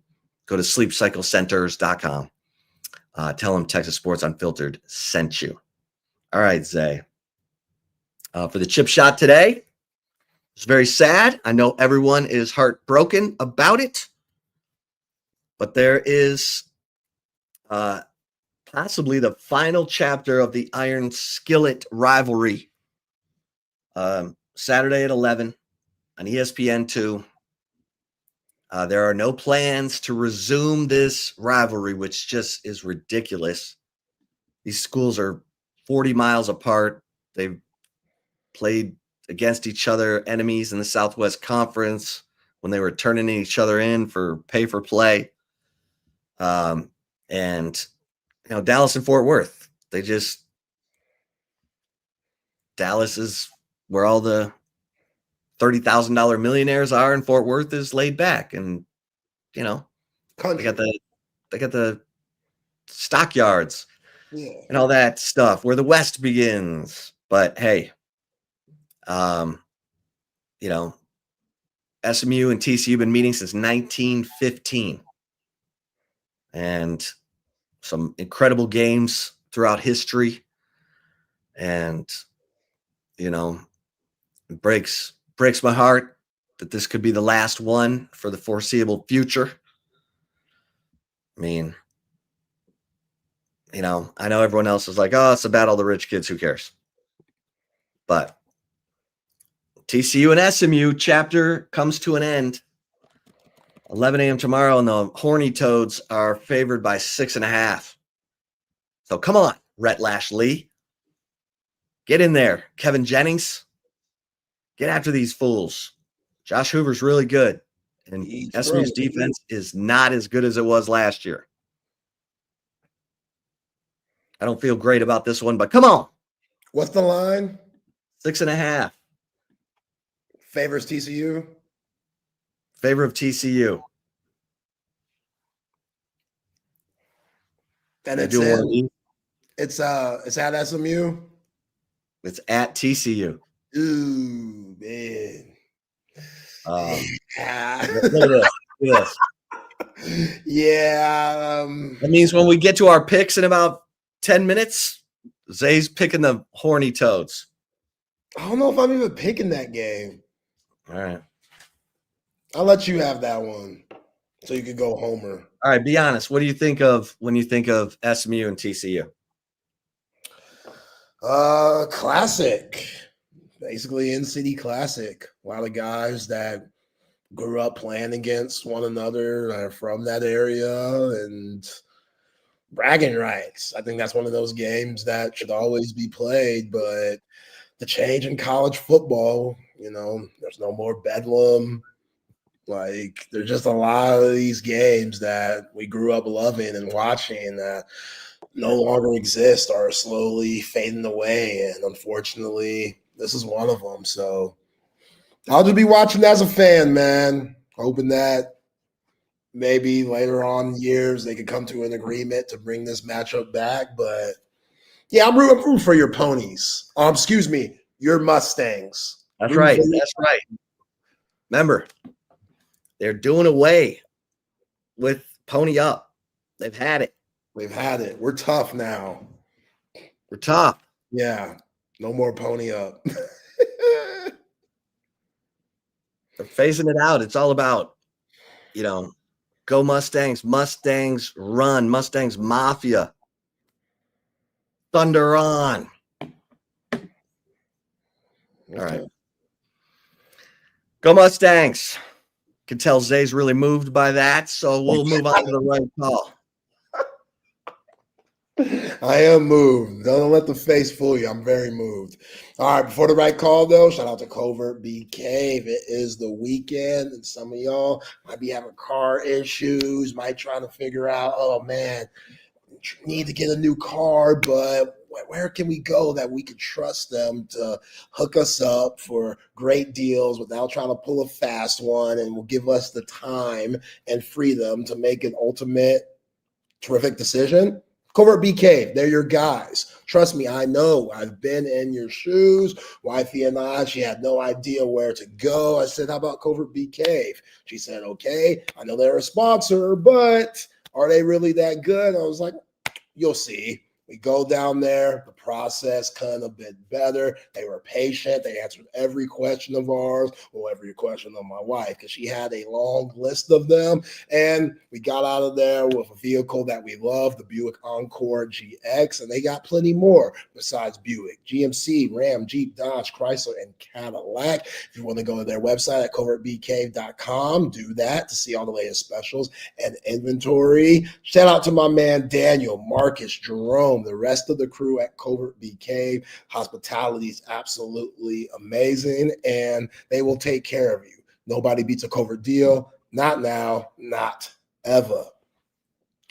All right, Chip. Well, that Jordan Peele movie as came out today, him. Yeah, definitely got to check this out because it's a horror football movie about a quarterback stepping into the game, and he idolizes, a Tom Brady-like character that is played by Marlon Wayans, who was one of the greatest of all time. That's going to be his mentor and show him the ropes on how to be a professional and be a great pro. But what are you willing to sacrifice for that? And that's basically what the story is about. So we just see what the Patrick Mahomes, which that's what's crazy, Chip. The light-skinned brother looks like Patrick Mahomes. The main character, I don't know his name, but the dude looks like Patrick Mahomes. Tyreek Withers is the actor. And light-skinned, green eyes, like he looks like Patrick Mahomes, just without the hair, like with a very short fade. So I don't know if Jordan Peele did that on purpose. Like, because he could have picked anyone. Jordan Peele, who also did the movie Get Out. Yeah. Which is a phenomenal movie. Oh, incredible. They could do college classes about the movie Get Out. Yeah, Get Out's one of the greatest movies of all time. Absolutely, especially horror movies. But a lot of people are saying it's bad. I've been seeing that too. I don't know, man. Like Marlon Wayans is a very interesting person to have as the Tom Brady mentor guy. Because Marlon Wayans, when you think of the Wayans family, you think Living Color, you think of comedy, you think of Scary Movie. So when those guys, which actors could have range, I get that. I'm open to it, but it's still hard to see an actor that's known for something for so long in his career, like Marlon Wayans has been for comedy, to go the dark side and try to be serious. And, I don't know. I don't know how that's going to work. Now, I'm going to definitely give it a shot. One, because it's about football, and two, because I think Jordan Peele is one of the best out here in Hollywood. But from what I've been hearing from social media and folks that have already seen the movie, I'm a little skeptical, Chip. A little skeptical on how it's going to be. Your thoughts? All right. Are you going to try and see it this weekend? Probably not. Okay. Probably not. No.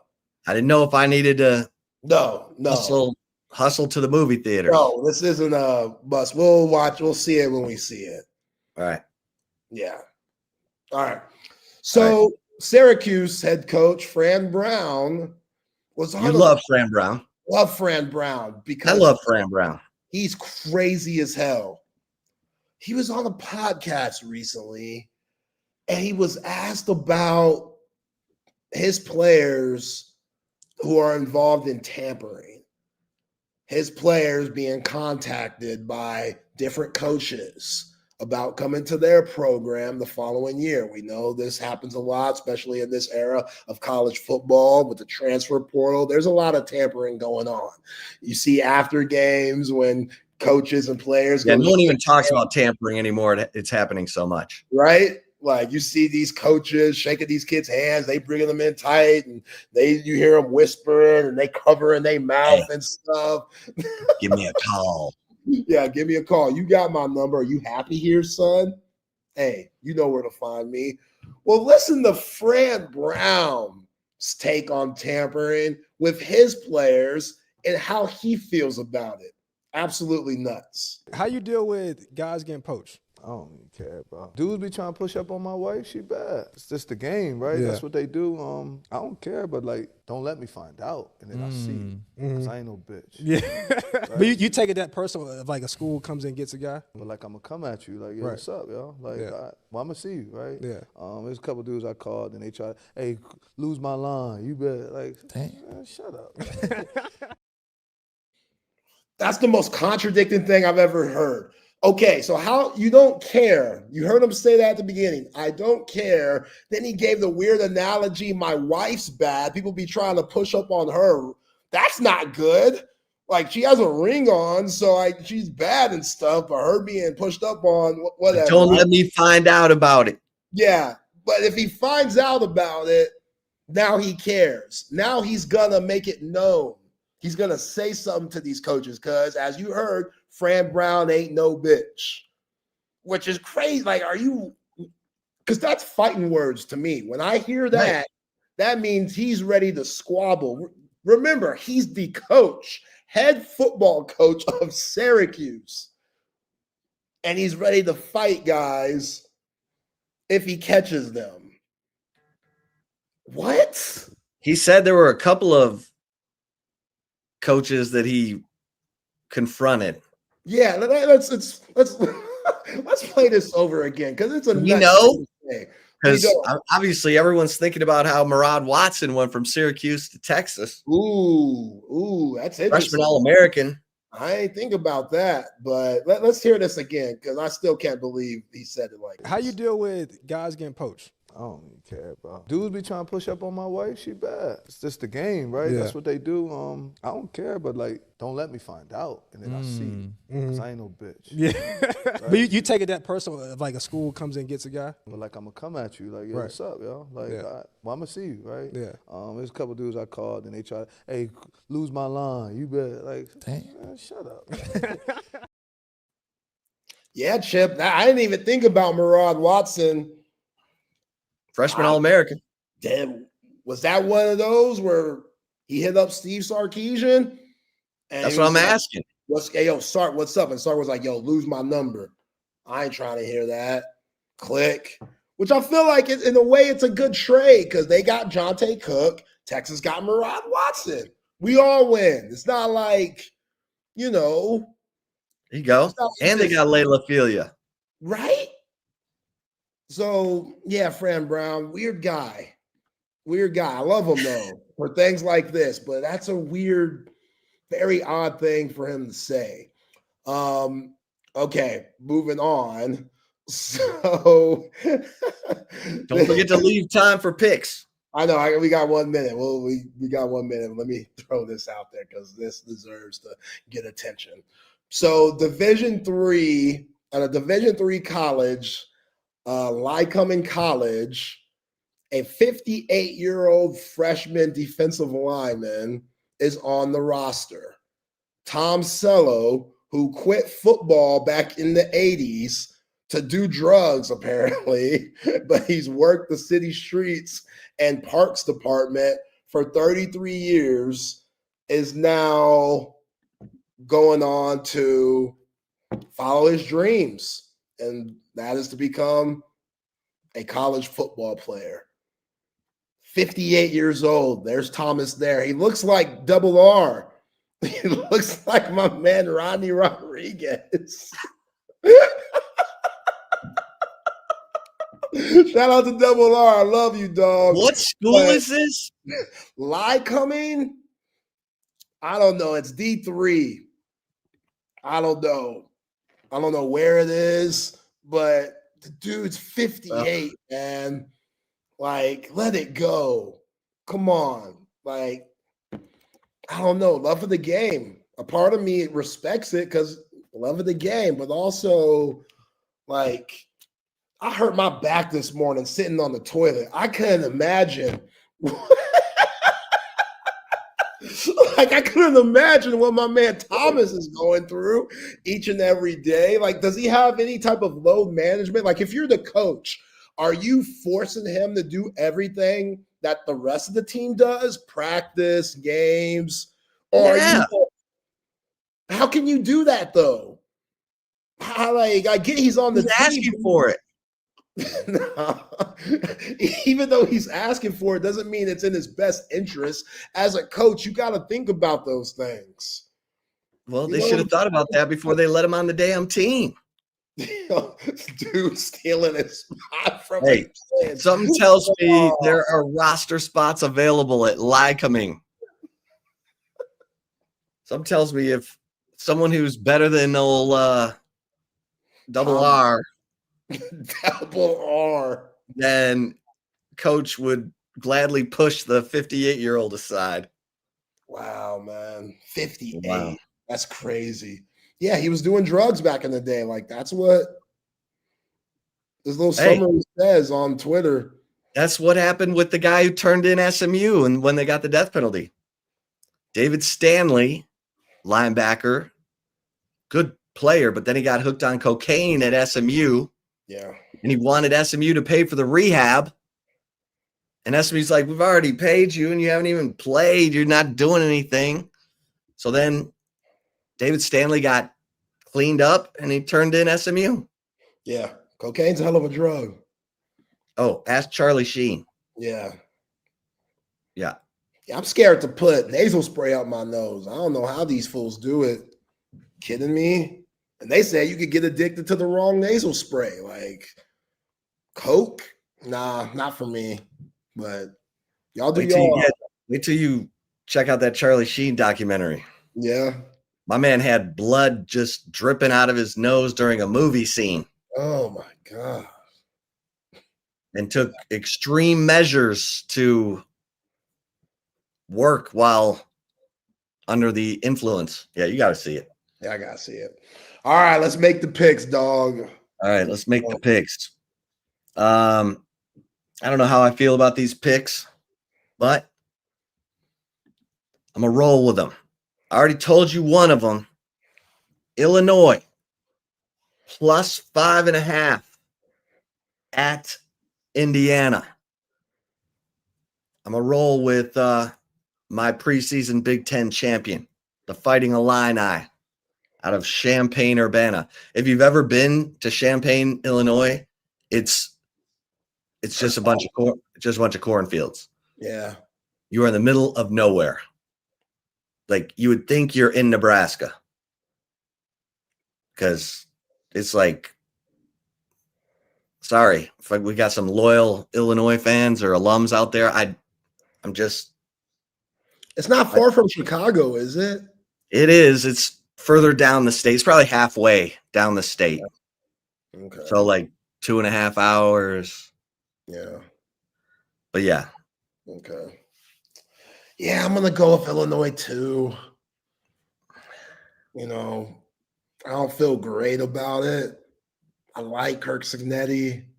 I like Mendoza, but Luke Altmaier, that experience, the comfort level that he has there, Illinois, I think this is the year.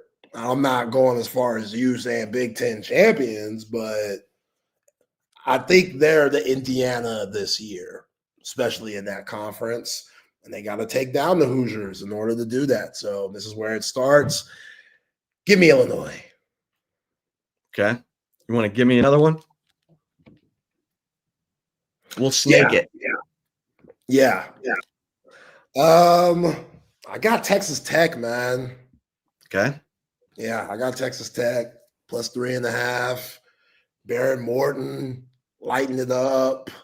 Over 70% of his passes has been completed this year. The running back room's a lot better than what we thought it was going to be. I know Utah has a really good defensive line, and I like Dampier, their quarterback. Dual threat, he can move. He can do some things for Kyle Whittenhand's team. But all that money that Tech spent this year, this is when it comes to play. Oh, Cody Campbell, this is where you get your money's worth, dog. Games like this, when you're on the road, backs against the wall in the way, and a lot of people aren't expecting you to win. Vegas doesn't have you favored. Joey McGuire. This is the road to Arlington. Starts here. So give me the Red Raiders. Okay. I don't think I'm overlooking something, but I'm going to go with Auburn. I like Auburn plus 6.5 at OU. I think Jackson Arnold figures it out for 3.5 hours. Throws it to guys like Eric Singleton. Auburn's defensive line gets after OU's offensive line. They track down John Mateer. I could see OU winning this game, but I wouldn't be surprised if Auburn wins this game. Give me the Auburn Tigers plus 6.5. All right. Last pick. Now, this could be crazy. I just think Florida is going to play their ass off tomorrow against the Miami Hurricanes. I think they cover the 7.5. I think Florida's defense is pretty darn good. Now, watch Carson Beck just light them up. And I hate betting against a hot quarterback, actually. I may be talking myself out of this one. But go ahead. Give me Florida plus 6.5 or 7.5. Plus 7.5. All right. I'm going to go with Auburn. I think Auburn's going to win tomorrow. I think that defensive line is going to get to John Mateer. I think he's going to throw that ignorant throw. And I think Jackson Arnold's going to get his revenge, man. I do. Okay. So give me Auburn. All right. You want to start us off in the NFL? Yes. Texans get their first win on Sunday. Got them covering and winning the game against the Jags, plus 1.5. I think CJ Stroud's going to get it together, and Texans are going to look good for their first win of the year. Okay. I also like the Texans plus 1.5, and give me the Cleveland Browns plus 7.5 against the Packers. That could be trouble, but it's in Cleveland. Cleveland's 0-2. Their defense is better than what they've shown. Give me the Browns plus 7.5. All right. God, interesting slate in the NFL this week. I'm going to go with the Colts over the Titans, minus 4.5. They're rolling. You know my girl, Carly Ursay. That's my girl, man. She's going to be on the sideline with her headset, with her theme song, man. She got okay, so the Colts minus 4.5. Yeah, man. That's my girl. You know I love me some Carly. And then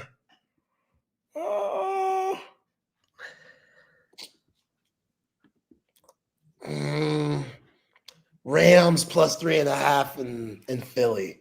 I don't like that one, but you might be all right.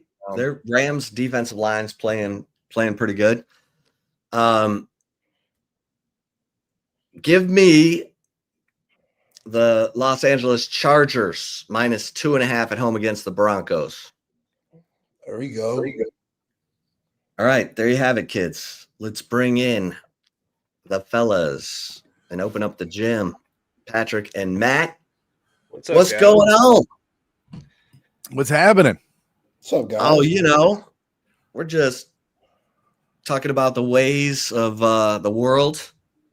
How the movie Him is apparently this disappoints me because I love Jordan Peele, love the movie Get Out. Now I'm hearing that the movie Him about a quarterback who sells his soul to be great may not be great, but Yeah, it looks pretty terrible. I'm not gonna lie. I don't know if it just looks weird.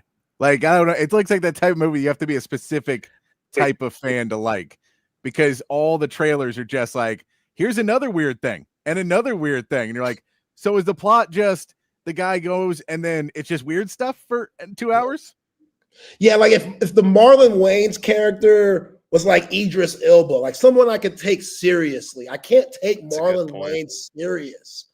That's my main thing. Like I think of Living Color. I think of the Wayans bros, Damon, like Keenan Ivory. Like Don't be a menace. Yeah, Don't Be a Menace. Like these guys, Scary Movie. These guys are comic legends. And now he's trying to be like just in a very serious, dark role. I don't know how that's gonna fit, but Do you think they can get like the white chicks to do a cameo in this? I think that would make the movie better if they could get white chicks. So, have Terry Crews? whoa. Now that was a movie. That's what I'm saying. Hey, check out my man Zay on the post game show. Yeah, Double R. Late. We'll be on late. So Late Yeah. after Texas Sam Houston. All right, Appreciate fellas. it. We'll see you Monday. Later, guys. Y'all have a great weekend. Welcome into Open Gym here on Texas Sports Unfiltered on a Friday afternoon. Myself, Patrick Davis, alongside Matt Galatzan of Texas Longhorns on SI. Of course, you guys, the third member of Open Gym. Text line's open 512-222-9328, or join us on the chat, Facebook, Twitch, X, and on YouTube. Roy, you're on with me. You're right. White Chicks is the first thing. I don't know why it's the first movie I think of when I think of the Wayans Brothers. There's so many better movies than that movie, yet it's still the first one because I think it's because it's so just like such a dumb idea. Don't Be a Menace is always the first one I think of. I don't know why either. I also he's go got, back like, to the Damon Wayans era, like Yeah. Blank Man, stuff like that. We go back, or what's the one at camp? Are there 4 Wayans brothers? There's Keenan Ivory Wayans, Damon Wayans. Well, one of them's like a kid, I think, or one's like there's something in there. Maybe one of them's just way younger than the other ones. I can't remember. I don't know the family tree. Have you seen Don't Be a Menace? I have. Who's the one that's the postman and he pops up out of nowhere and goes, "Message"? Oh, I don't know. Off the top of my head. It's been a very long time since I've seen it. So I can't keep track of them. They're like Keenan's the only one I really have a. I mean, Damon can Wayans name is probably the most famous Wayans. Keenan Ivory Wayans is the most successful of like business and everything, and then Damon Wayans took off for like 5-6 years after In Living Color. Yeah. And then you had some other guys that kind of kept trying to get it going, and Sean and Marlon Wayans kept it going, I think. And then yeah, there's more of them now. So there's more and more. They keep producing and giving more. Matt, it's a Friday edition of Open Gym. And I'm going to be fully transparent with everybody. So we talked to the higher ups, the suits here at Texas Sports Unfiltered this week. We're talking about making the show a little bit more enjoyable for everybody and trying to hone in because we're still in our first year of doing this show. So we're having some fun. We're talking about that. And the bosses suggested this idea. It was not our suggestion. I mean, I thought it, but I didn't say it. The bosses suggested that for Friday, why don't we enjoy a open bar on Friday, a little open bar for Open Gym here on a Friday. Have a drink with you. Get your weekend started right. So we're going to be talking a lot of Texas football here in hour 1. Hour 2, we'll get to our picks, talk about some of the big games this weekend, and, of course, whatever you guys want to talk about. But the whole time we're doing it, let's see if we get off the rails. If you can hear me pop and spill beer immediately. We're going to be having a good old time with you here on the show today. So if you want to crack one with us and join in on the show, feel free here on a Open Gym Open Bar Friday. And if you guys have any other suggestions about what you want to do, what you like on the show, what you don't like, what you want to see more of, what you want to see less of, follow us on social media You can hit us up, I'm at It's Patrick Davis is where you can find me on social media. You can find Matt at Matt Galatzan, and give us your suggestions there. Hit us up about Tech Sports Unfiltered. You can do it on the text line too, if that is easier way to do it. But cheers to everybody here. Start your Cheers, Patrick. What are you drinking over there, by the way? they're not paying me, so I'm not going to tell you. But well, they're paying us for this one. This is an Altstadt. There you go. I like it. So staying true to the show. There you go. I got to get my bar rag out already. So I've spilled on my desk. The open bar is off to a hot start, guys. Off to a hot start after I spilled on my desk right by all my computers and stuff in the first minute of the show. Appreciate you guys hanging out with us today as we get into it and get into some Texas football talk. It is Sam Houston. Matt, this is a game that maybe has been the hardest game so far to do prep for. Mm-hmm. San Jose State, you had a couple guys on San Jose. I mean, Ohio State's easy. I mean, it was first game of the year, but it was easy. Tons of great players on Ohio State. San Jose State, you had Danny Scudero. You had a couple receivers there. Egan was a good enough quarterback. And then if you have, there you go, Eddie. Get yourself a little vodka. Cran Ran carbonated water. I like it. But I do vodka Sprite sometimes with a lime because I'm real lazy. So that's my easy one that I can just drink 10 of and then fall asleep. But we get to UTEP. UTEP, not necessarily a great team, but they have a former 5-star quarterback that we know about. They also have, a team that's really good at sacking the quarterback and tackles for loss. So there's something there. Sam Houston doesn't really have any of that. There's not really a lot for Sam Houston. There's two reasons for this. One, they're just not a great team. They don't really specialize in anything. And two, they have dealt with a massive amount of injuries over their first couple weeks. So when you start looking through scores and box scores and trying to watch highlight stuff, guys played maybe 1-2 games already this season out of 3, but you're like, well, now we don't know who's going to be necessarily playing a ton. We did get word that Hunter Watson should be back. That Hunter Watson, the quarterback who was their starting quarterback at the beginning of the year, should be the starting quarterback here. That is what Phil Longo has said. So we should be looking. We know who our quarterback is. Some other positions, there's some question marks about who's going to be playing because of the injury situation. But we'll get to some players to know here in just a second. But Matt, what's the overview you've gotten from this Sam Houston team over the week of kind of looking into this? What's your overview of this team? Because the overview I've got is they're really bad at defending the pass. And that's kind of like the end of what you get. There's nothing else they do particularly well. Yeah, I think that's fair to say. I can go over some players here in a minute, but basically, my familiarity with this team is just for the most part, is with Phil Longo and the kind of offense that he runs. And we've talked a little bit about it this week, but he runs what's called the don't blink system. And it's basically a limited set of 26 plays with built-in adjustments that allow players to read and react to defensive coverages. And it's called the don't blink offense. And it emphasizes speed, instinct, and efficiency. And it's basically, players running to open spaces and quarterback finding the options within those concepts, and a lot of power running as they're running attack. So you have 26 base plays that you have to learn if you're the Texas defense, and that's about it. You have to account for their adjustments and their options that they have within those concepts. But for the most part, it's a very simplistic system that's built on explosiveness and speed. How much of that has come to emerged this year, I guess, with Sam Houston is not very much, because they haven't been too good offensively. But they do have some explosive plays in there. 55-yard run from Hunter Watson, 53-yard run from Landon Brown, 52-yard run from Alton McCaskill. So they can hit some big plays.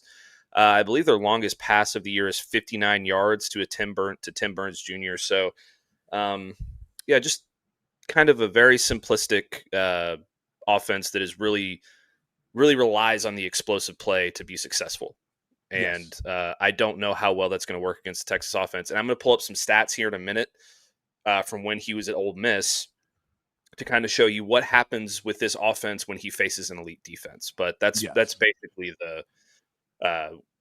that's basically my understanding of the offense. Yeah, I'm with you on that one. So here's a couple. We have a few players for you to notice. I was told to add in numbers to these because I was talking to some people and they're like, you can tell me their names all day. I don't know who that is. So we'll give you numbers too, so you can know who some of these people are. Starting with your quarterback. He is number 10, Hunter Watson. You look at him, he has a 62% completion percentage. He's a 3. This last season, we don't really have a big range of games to look for him this season. He basically played in one game, got hurt in the second game. So he does not have a big amount of snaps this season. Last season, 62% completion percentage. He was a 3-2 touchdown to interception ratio guy. So makes some mistakes, but does, it's not completely on the wrong side of it there. And the big thing to know about him is he is a running threat. You will look for him to most likely run the ball or try to run the ball several times. And as Matt was describing, you kind of have the same plays over and over again. So there is an element of, all right, well, I threw it on that one. I got to run it on this one. So part of the offense does include, if no one's there, he's got to run the ball. He does hold it a little bit too much sometimes. So he is sack prone. He's been sacked in basically every game he's played in. He doesn't have any clean games. That's part on an offensive line. That's part on him not getting the ball out. He had his first start, I believe he had 7 sacks in it. It's when you're like, I don't want to go back next week, but he cleaned it up after that. Started to get the ball out a little bit quicker, started running a little bit quicker. But Hunter Watson is your quarterback for this Sam Houston team. According to reports that he's come back. Now, how long he stays in this game, who knows? They've already played 3 quarterbacks due to injury, so they have 3 guys that can come up, but Hunter Watson is the guy they'd prefer to be the starter. Yeah, absolutely. And it's good that he's coming back because maybe Matauer is not as skilled in terms of being able to run the football as he is, so he provides them a lot more opportunities to stay alive offensively, in my opinion. I have not seen the Sam Houston injury report. Have you, Patrick? I mean, there isn't really one because they're not required to put one out. So I've seen some pieces of it. All I know is that Hunter Watson, Phil Longo said he will be the starter. So he is able to connect.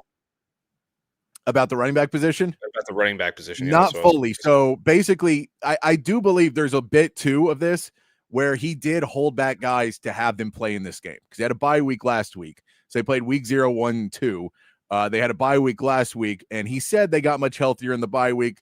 That would lead you to believe that some of these guys will be able to return, but we don't really know on a lot of them. It's Sam Houston. There is not quite the media coverage that we get here. There is a few running backs to know. Elijah Green is probably your biggest threat in this game. Elijah Green is number 21. He transferred from UNC. He also transferred from Indiana, played at UNC before that. So a guy who was recruited highly enough. He's only averaging 3.2 yards per carry, but he is their number 1 receiver. So he comes out of the backfield and gets the ball quite a bit. So I think that's something to notice as we continue on, is that the Elijah Green catching the ball will be something to look out for. Another running back is number 22, Alton McCaskill. He played at Houston, then Colorado, then Arizona State. His big thing was he basically was in Houston, played really, really well, tried to move up, but he had an ACL tear, has not been the same player since. So he's a redshirt senior, has played a ton of football, but he really hasn't been the same player since his freshman season. After that, he tore his ACL. So he hasn't been the same guy, hasn't been really that big of a threat as well. I think he's had 1 explosive play this season, and that's kind of your big piece for him. And then the other guy who may be playing for you is number 34, Landon Brown. He is a sophomore, hasn't done a lot, but he had a 53-yard run. So all 3 of those guys, to be said, 2 of them have explosive plays, and Elijah Green is most likely to be used in the passing game a ton, not so much in the running game. Yeah, I was going to talk about Alton McCaskill just because he does have a lot of speed, or at least he did at one point. He was a 3-star recruit out of high school. I think he was from Conroe, and was known as an explosive guy. He ran track, 100-meter relays. He ran a 10.91 in the 100. He had some really eye-popping stats in high school as well. He was the District 13 6A Offensive Player of the Year as a senior. But you're right. Like he tore his ACL, and then he really hasn't been the same player since. It looks like he may be getting a little bit of that back with that 52-yard run, but it's hard to tell because his other 10 runs went for about 19 yards total. So that's something to keep an eye on. But he does have speed. The other guys I was going to point out were on the defensive side of the ball. So we'll get there in just a second. Okay. Let's get the wide receivers, because there's not a lot of the wide receivers either. Your wide receivers are basically Avion Smith-Mack, who's 5'8", 180. He's a junior. He leads the team in receptions. He's only got 27 yards, but I can let you know his nickname is Speedy. So you can take from that what you want. That Avion Speedy Smith-Mack, number one on the team, is who they want to get the ball to, but hasn't been able. He's been going up against number one guys on the other side, hasn't been able to get anything going.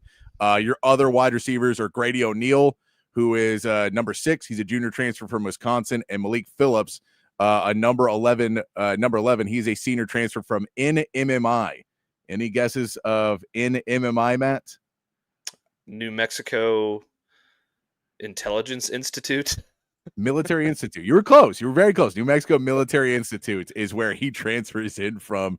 The tight end position, they do throw to a little bit. Austin Smith, Rayfield Lawton, and Dylan Burke are your 3 at the tight end position. They've all played this season. They all have about 2 catches. So not a ton out from there.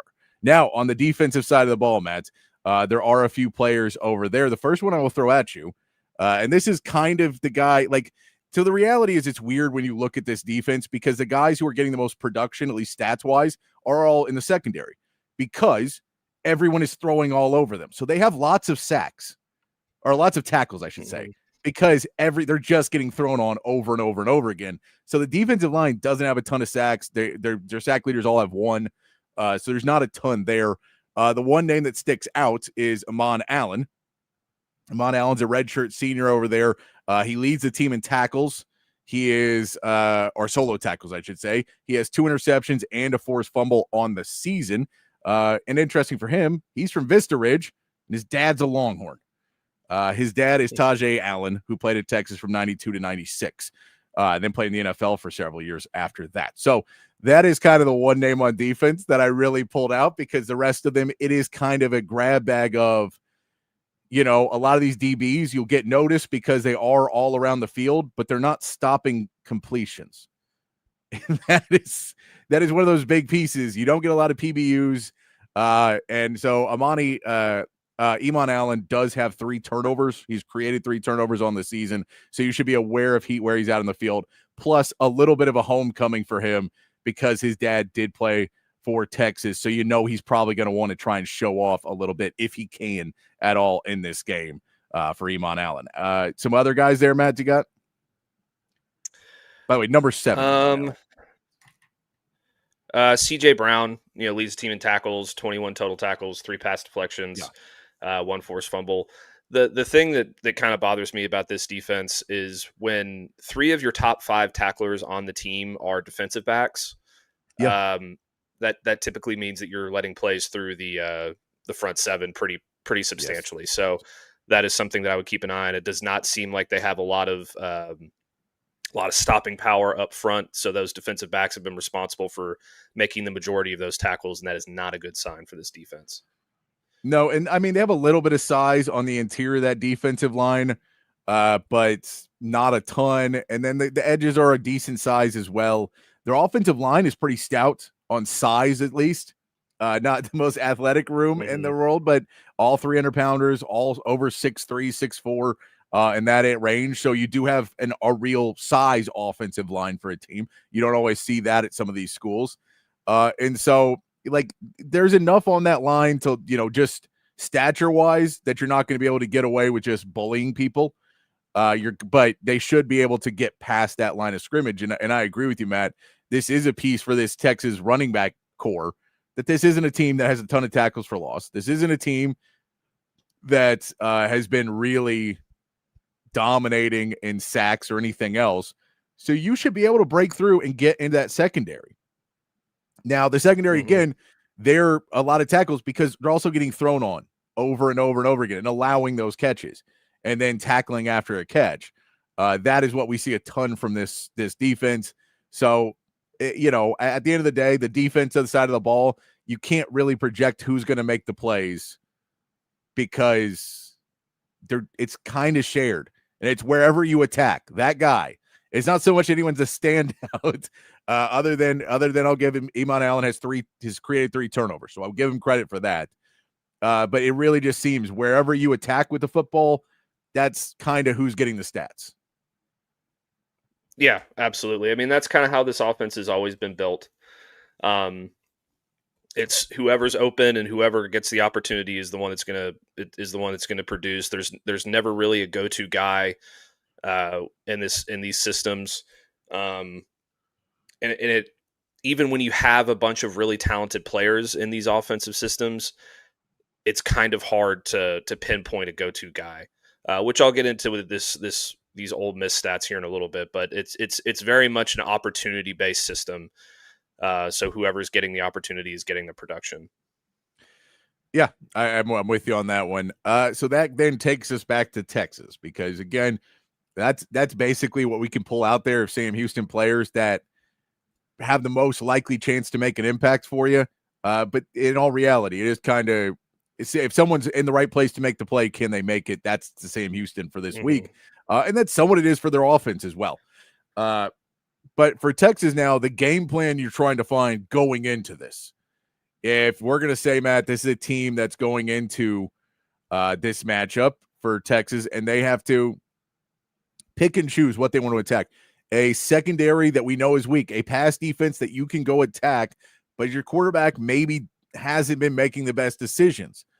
So do you want to risk another slow start to say, is this a chance we get Arch going? Or do you just want to get the offense going, trying to get some juice, believe in your run game, again, probably without your 2 starters, but get your run game, try and get that flowing a little bit more, put yourself in more advantageous positions, see if you can get a 2nd and 1. One of those positions at a 2nd and 1 where you can really let Arch try and take a shot somewhere. And you can set up Arch to feel a little bit better about his place than being in a 3rd and long because you threw it on 1st down and that 2nd down run gets you 2 yards and now it's 3rd and 8. I think that there's kind of this line you walk of seeing the easy prey out in the field and saying if there's a team out there to let Arch get his confidence back, this is the team.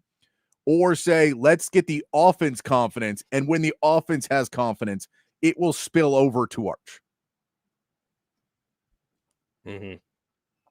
Yeah, so, I completely agree with that. That's exactly what we've been saying all week. I think is that you need to get this offense just moving in an efficient manner, and by proxy of that, Arch is going to get a little bit more confidence in his. He's not going to feel as pressed if the running game is working. He's not going to feel as pressed if his receivers are catching short passes and getting some easy yards. And those are all things that this Sam Houston State defense is built to give up. So I completely agree with you. Yeah. And at the end of the day, this is so, you feel like if you can get the run game going early for Texas, this game plan, it really puts you in a better position for the entirety of the game. It feels like maybe you won't have this insanely slow starts that have been plaguing Texas because they just often, they haven't had strong finishes either, really, but they've been relying on their defense to give them field position. And you don't really want to have to rely on that over and over again. It should still be there, but you don't want to have to rely on it. But Matt, if you're putting together your game plan, you're starting to come out, kind of put together your script to start the game for Texas on the offensive side. Sark and Archer in a room planning out what they want to do early. What are you trying to go? Are you trying to go inside, power game a little bit more? Are you trying to be a little bit more finesse, screen passes? Which running back do you want to see early? What do you like about this game plan offensively to start off for Sam Houston? That's kind of a difficult question because I feel like they've kind of tried different things through all 3 different games so far this season. But honestly, if I'm Sark, the first play that I dial up is a little inside bubble screen to Ryan Wingo. Make Arch's first completion of the game an easy one to Ryan Wingo. Let him use his athletic ability to get a little bit of yardage. And then after that, I think the running back that you start with is probably Jarrett Gibson, and you let him get some runs inside, maybe do a little outside zone stuff with James Simon. But I mean, I really have said this the last couple weeks. I think you just have to start with short, easy completions for Arch, RPO based stuff where he can either hand it off to the running back or throw it or keep it and run it. I'd put maybe a quarterback power in there on the first drive as well, like we saw in the second half against UTEP, because we know that Arch, can gain some confidence when he gets some production on the ground, things like that. And then I honestly, I wouldn't try to dial up anything down the field necessarily, like early on in the game. If it's there, take it. But I think you want Arch to focus on just hitting guys in space and getting him confident and into a rhythm. That's the most important part about this game to me, is getting Arch into a rhythm early.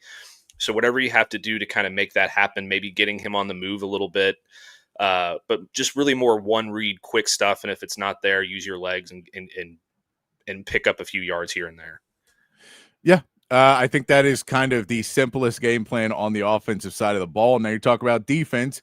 Again, this is not a super potent offense either for Sam Houston. They're probably going to get it out to the running back. You're probably looking at a lot of chances of a quarterback run or pass to the running back out of the backfield is going to be coming a lot of that action, just in a way of just trying to get the ball moving somewhere and maybe not aiming downfield too often. They want to create explosive plays, but those don't have to be through the air. What do you like to do defensively? Is this something that, with your edges, especially where the edge room, another position you're trying to get going a little bit more for Texas? And you definitely have the athleticism edge on this offensive line.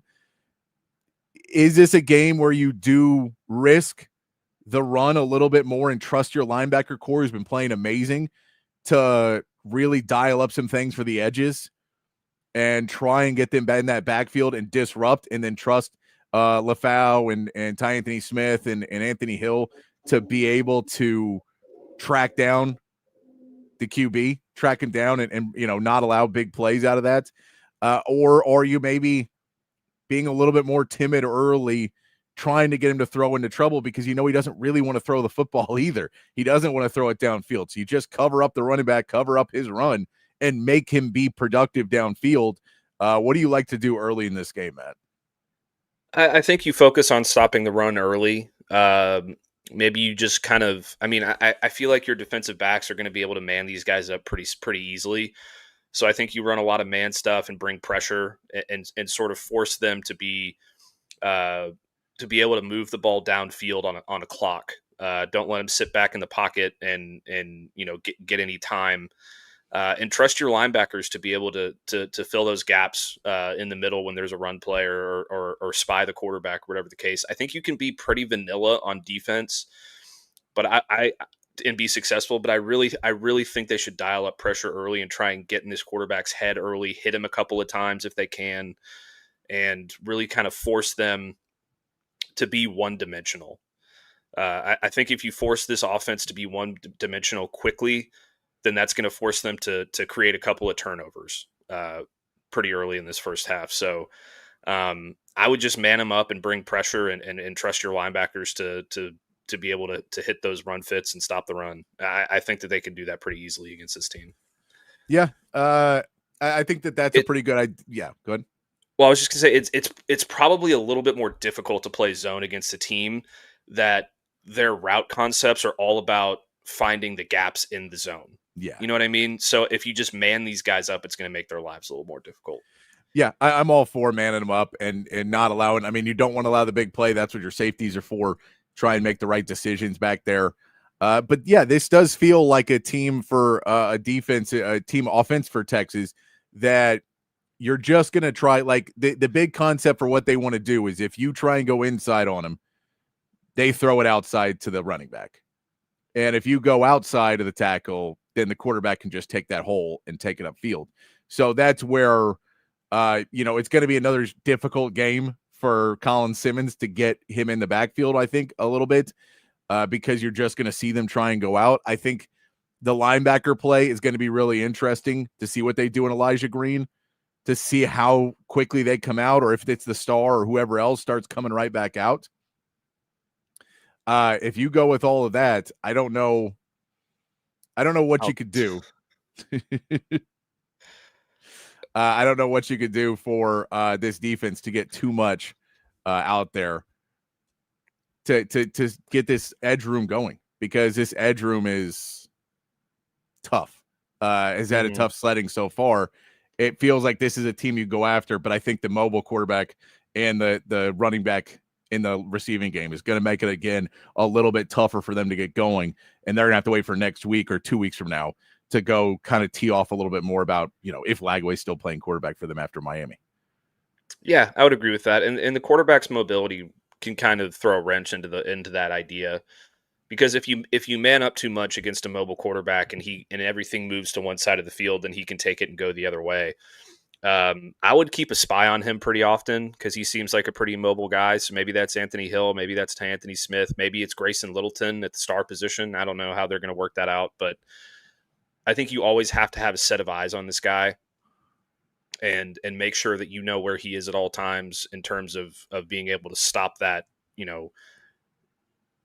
that quarterback, just taking it up the middle when nothing's open and you're not bringing any pressure or whatever the case may be. So it'll be tricky. It's not an overly productive offense, but the fact that you have a mobile quarterback can always create explosive plays when you're not expecting it. So they're going to have to keep an eye on that guy for sure. Yeah, and it's all about just kind of trying to kill drives, because mobile quarterbacks are the guys who pick up first downs, and they just keep drives alive to allow that explosive play to happen at a later time. So just keeping them ahead of you, not letting them get to the sticks, not letting them get around you. The good news is for Texas, they have an athletic enough linebacker core that you feel pretty good as long as you're making sure. I think you can QB spy him if you really want to, because you don't necessarily need to have guys in the passing game as much. You should be able to play man. To Joe, should they play defensive starters past the first series of the second half? It just depends on the game. Like if you're up, if Texas offense finally starts clicking and you're up 50 something, no, but get as many guys reps as you can. But if this is what we've seen the last couple of weeks, yeah, you have to keep playing them, because you can't put yourself in a situation with an offense you don't trust with a 7-point lead. Like your season is officially over at that point. You're done. And so like you can't lose to Sam Houston. And that's kind of the end of the day, where you just go, all right, just make sure the win is solidified, and then we can go and have fun. Now, our backups are better than their starters, but football's football. Things can happen. Yeah, I mean, that's totally game dependent. If it's gone the way it has the last, if it goes the way that it did against San Jose State, where you're up 28-7 at halftime, then maybe you can throw a couple guys in there that are backups and do a little bit more rotational stuff. But if it's like it is against UTEP, and I don't even remember what the score was at halftime, like 7-3 or 14-3 or something like that, 14-0.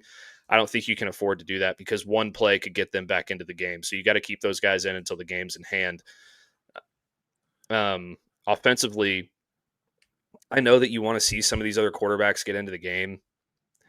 And if the score is 42-0 in the fourth quarter, it's going to be really tempting to take Arch out of there, especially if he's having a good game.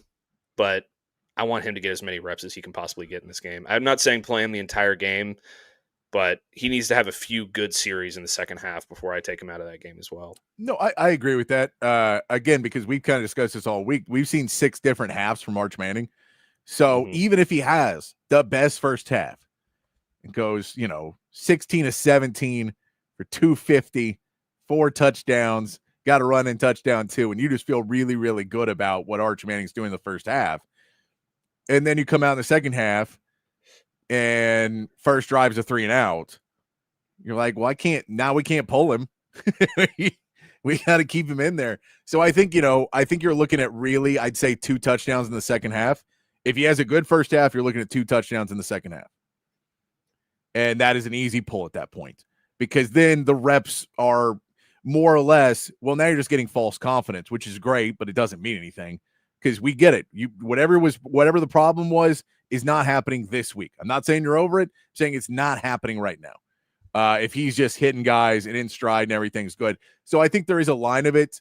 We know Sark doesn't pull guys before the third quarter, before, the second half. He doesn't like doing that. He likes to see if they can come back out of the tunnel. Again, I don't want to be pessimistic, but at this point, I'm holding out, believing that this Texas offense is all of a sudden just going to be like, boom, we're better. I don't think that's really going to happen this week. I think we could see them again progress in the right direction, but I don't think this Texas offense is going to look really good, if at all, until 4, 5, 6 weeks down the line. I think it's going to take some time for all of the pieces to merge together, because even when we say when Arch gets there and Arch starts playing at a higher level, now we got to make sure Ryan Wingo's playing at that level. Now we got to make sure DeAndre Moore's playing at that level. Now we got to make sure Emmett Mosley comes in and Parker Livingston. There's so many other pieces. The offensive line has to continue to progress. That's a really big piece of what this offense can do once we get into it. So the concept is, I don't expect it to be crazy. I think I would love to see 3 touchdowns in the first half, 2 touchdowns in the second, pull Arch. You feel better about yourself a little bit then. That's not unrealistic to say the offense puts up 5 touchdowns total before Arch comes out, and then you see if you get a garbage touchdown there. If it's more, I'm so happy. But really, that's what I am expecting and what I'm looking at. 3 touchdowns in the first half for the offense. Give me at least 21 points. And at least 2 touchdowns in the second half with Arch. Whether it's running or him throwing, whatever the hell you do, as long as the offense scores with Arch on the field, I'm fine with it. And then we can put in some backups, because this is the last chance of this season to really play those guys. I know you play Mississippi State, and you might be able to do it. You might be able to do it at Kentucky. You can't rely on that, because last year your offense was rolling. And unless your offense is rolling by the time you play those guys, you're probably not pulling Arch on any of those games either. So this may be your last shot to maybe see a KJ Lacey, to get Caldwell a few more reps with this Texas offense, to get some of these young wide receivers. That's a big piece. We know we'll see the running backs. That's it. And here, dog, I get it. I don't want to see him play in the fourth quarter either, because I want to see that offense be so dominant that it feeds the defense. And Sam Houston has 7 yards and Texas has 3 touchdowns. And they're like, well, we can't. It's rude to leave Arch in at this point. That's what I'd love to see. Yeah, of course. But I'm not sure about that. Yeah, of course. I mean, if you have to have the offense, the starters on offense, and by necessity in the fourth quarter, then this team is not an SEC contender whatsoever. Yeah. Could they get there eventually? Maybe. But if you can't do it against Sam Houston State, then I think there's legitimate concern about what's going to happen going forward for the rest of the season. I will say that getting some of these young guys reps is important, particularly at receiver. The quarterback situation is tricky to me. Yeah. Because I feel like I don't care if Matthew Caldwell gets more reps. I get that. I've good out of Matthew Caldwell already. I've seen more efficiency out of Matthew Caldwell already. So if you're going to put another quarterback into this game, I feel like you just skip over Matthew Caldwell completely and go to KJ Lacey just to see what he has. I'm with you. I'm with you on that. I think that there's 2 parts to that. One part is a big enough lead that you can do that. Mm-hmm. And like the timing of it, because I think if you're talking about it's still in the third quarter, then put in Matthew Caldwell for 1 series to still let everyone know, to not create any extra drama, and say Matthew Caldwell is our backup quarterback. He came in after Arch Manning, and then you put in KJ Lacey, because I get how these things happen at Texas. And I know, and you can say, we can say all we want about Texas being able to tune it out, but clearly this team cannot tune it out right now. I'm not giving this team the credit. The defense is doing well enough, but the young players on this team, on a very young team, aren't having the ability to just snap, turn it off. And with that being said, I don't want there to be extra drama on something that really shouldn't matter that much. Like, at least not now. Now, I think it does matter down the line. You want to get your guys reps. You want it, whether it's for next season or for later this season, because Texas, they don't play full seasons. Quarterbacks don't. Knock on wood, they don't. They don't make it the whole year. Their seasons are getting longer. But like that little bit, it's just I don't want to be it. Yeah. Again, Joe, I'm with you. I think I want to see 3 scores by halftime, Joe. So 28 still fits in that. 24 fits in that. But I want to see 3 touchdowns, not 3 scores. If it's 9-0 at halftime, I'm pretty pissed off. 3 touchdowns by halftime, and then 2 more in the second half to show that you can actually move the ball, and Arch Manning can put this offense on the scoreboard. That's it. That's not demanding too much from him, is it? No. If you play this game as well as you're capable of playing this game, you should be up 35-0 at halftime. If you play this game at 70% of your capability, you should be up 28-0, 28-3. So there's not really a scenario that you feel good about if they don't score at least 3 touchdowns in the first half, preferably 4. No, I agree. You want to you want to have 2 drives in the first quarter, 14-0 at the end of the first quarter. You want to have 3 drives in the second quarter, another 14-point quarter, 17-point quarter. That's how this game should go. That's how I expect this game to go. And maybe that's a little bit of a little bit too hopeful considering the way this offense has performed the last couple weeks. But if they don't do that against this defense, then I'm going to be very concerned. No, that's what I'm saying is I have started to do this week the math of disappointment. That's what we'll call that. The math of disappointment of saying, Patrick, don't overdo it this week and go, well, they'll score 4 in the first half, 4 in the second.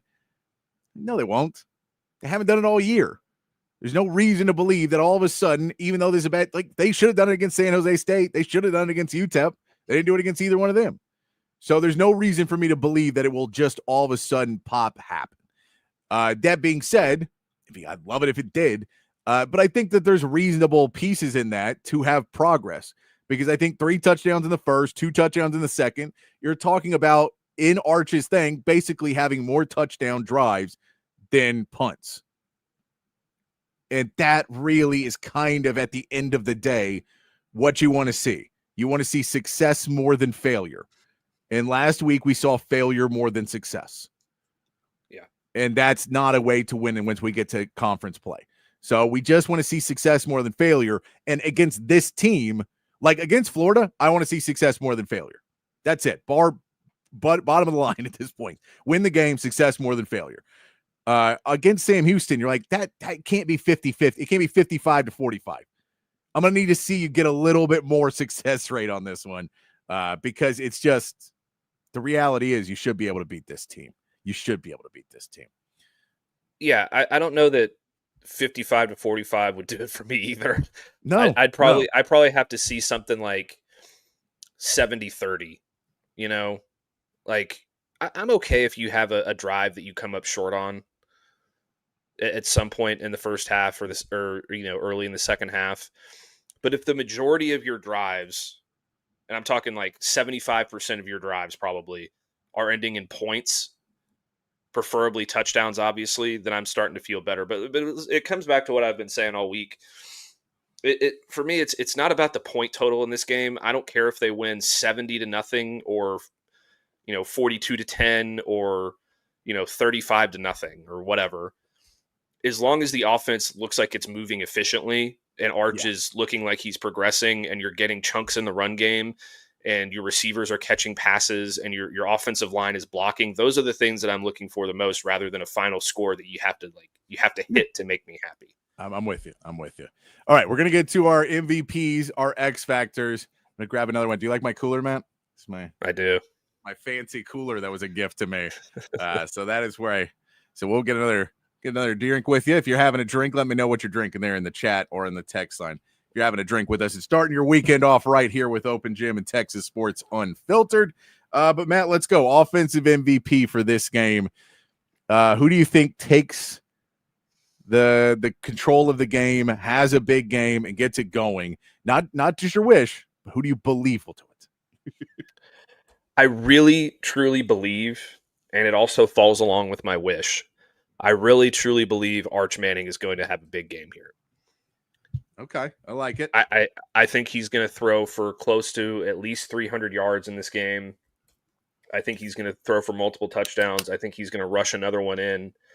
I think that you're finally going to see Arch start to turn the corner this week and give you some confidence going into the SEC opener against Florida.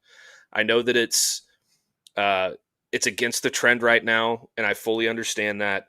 But I feel like he has taken the last 6 halves of football and he's digested it.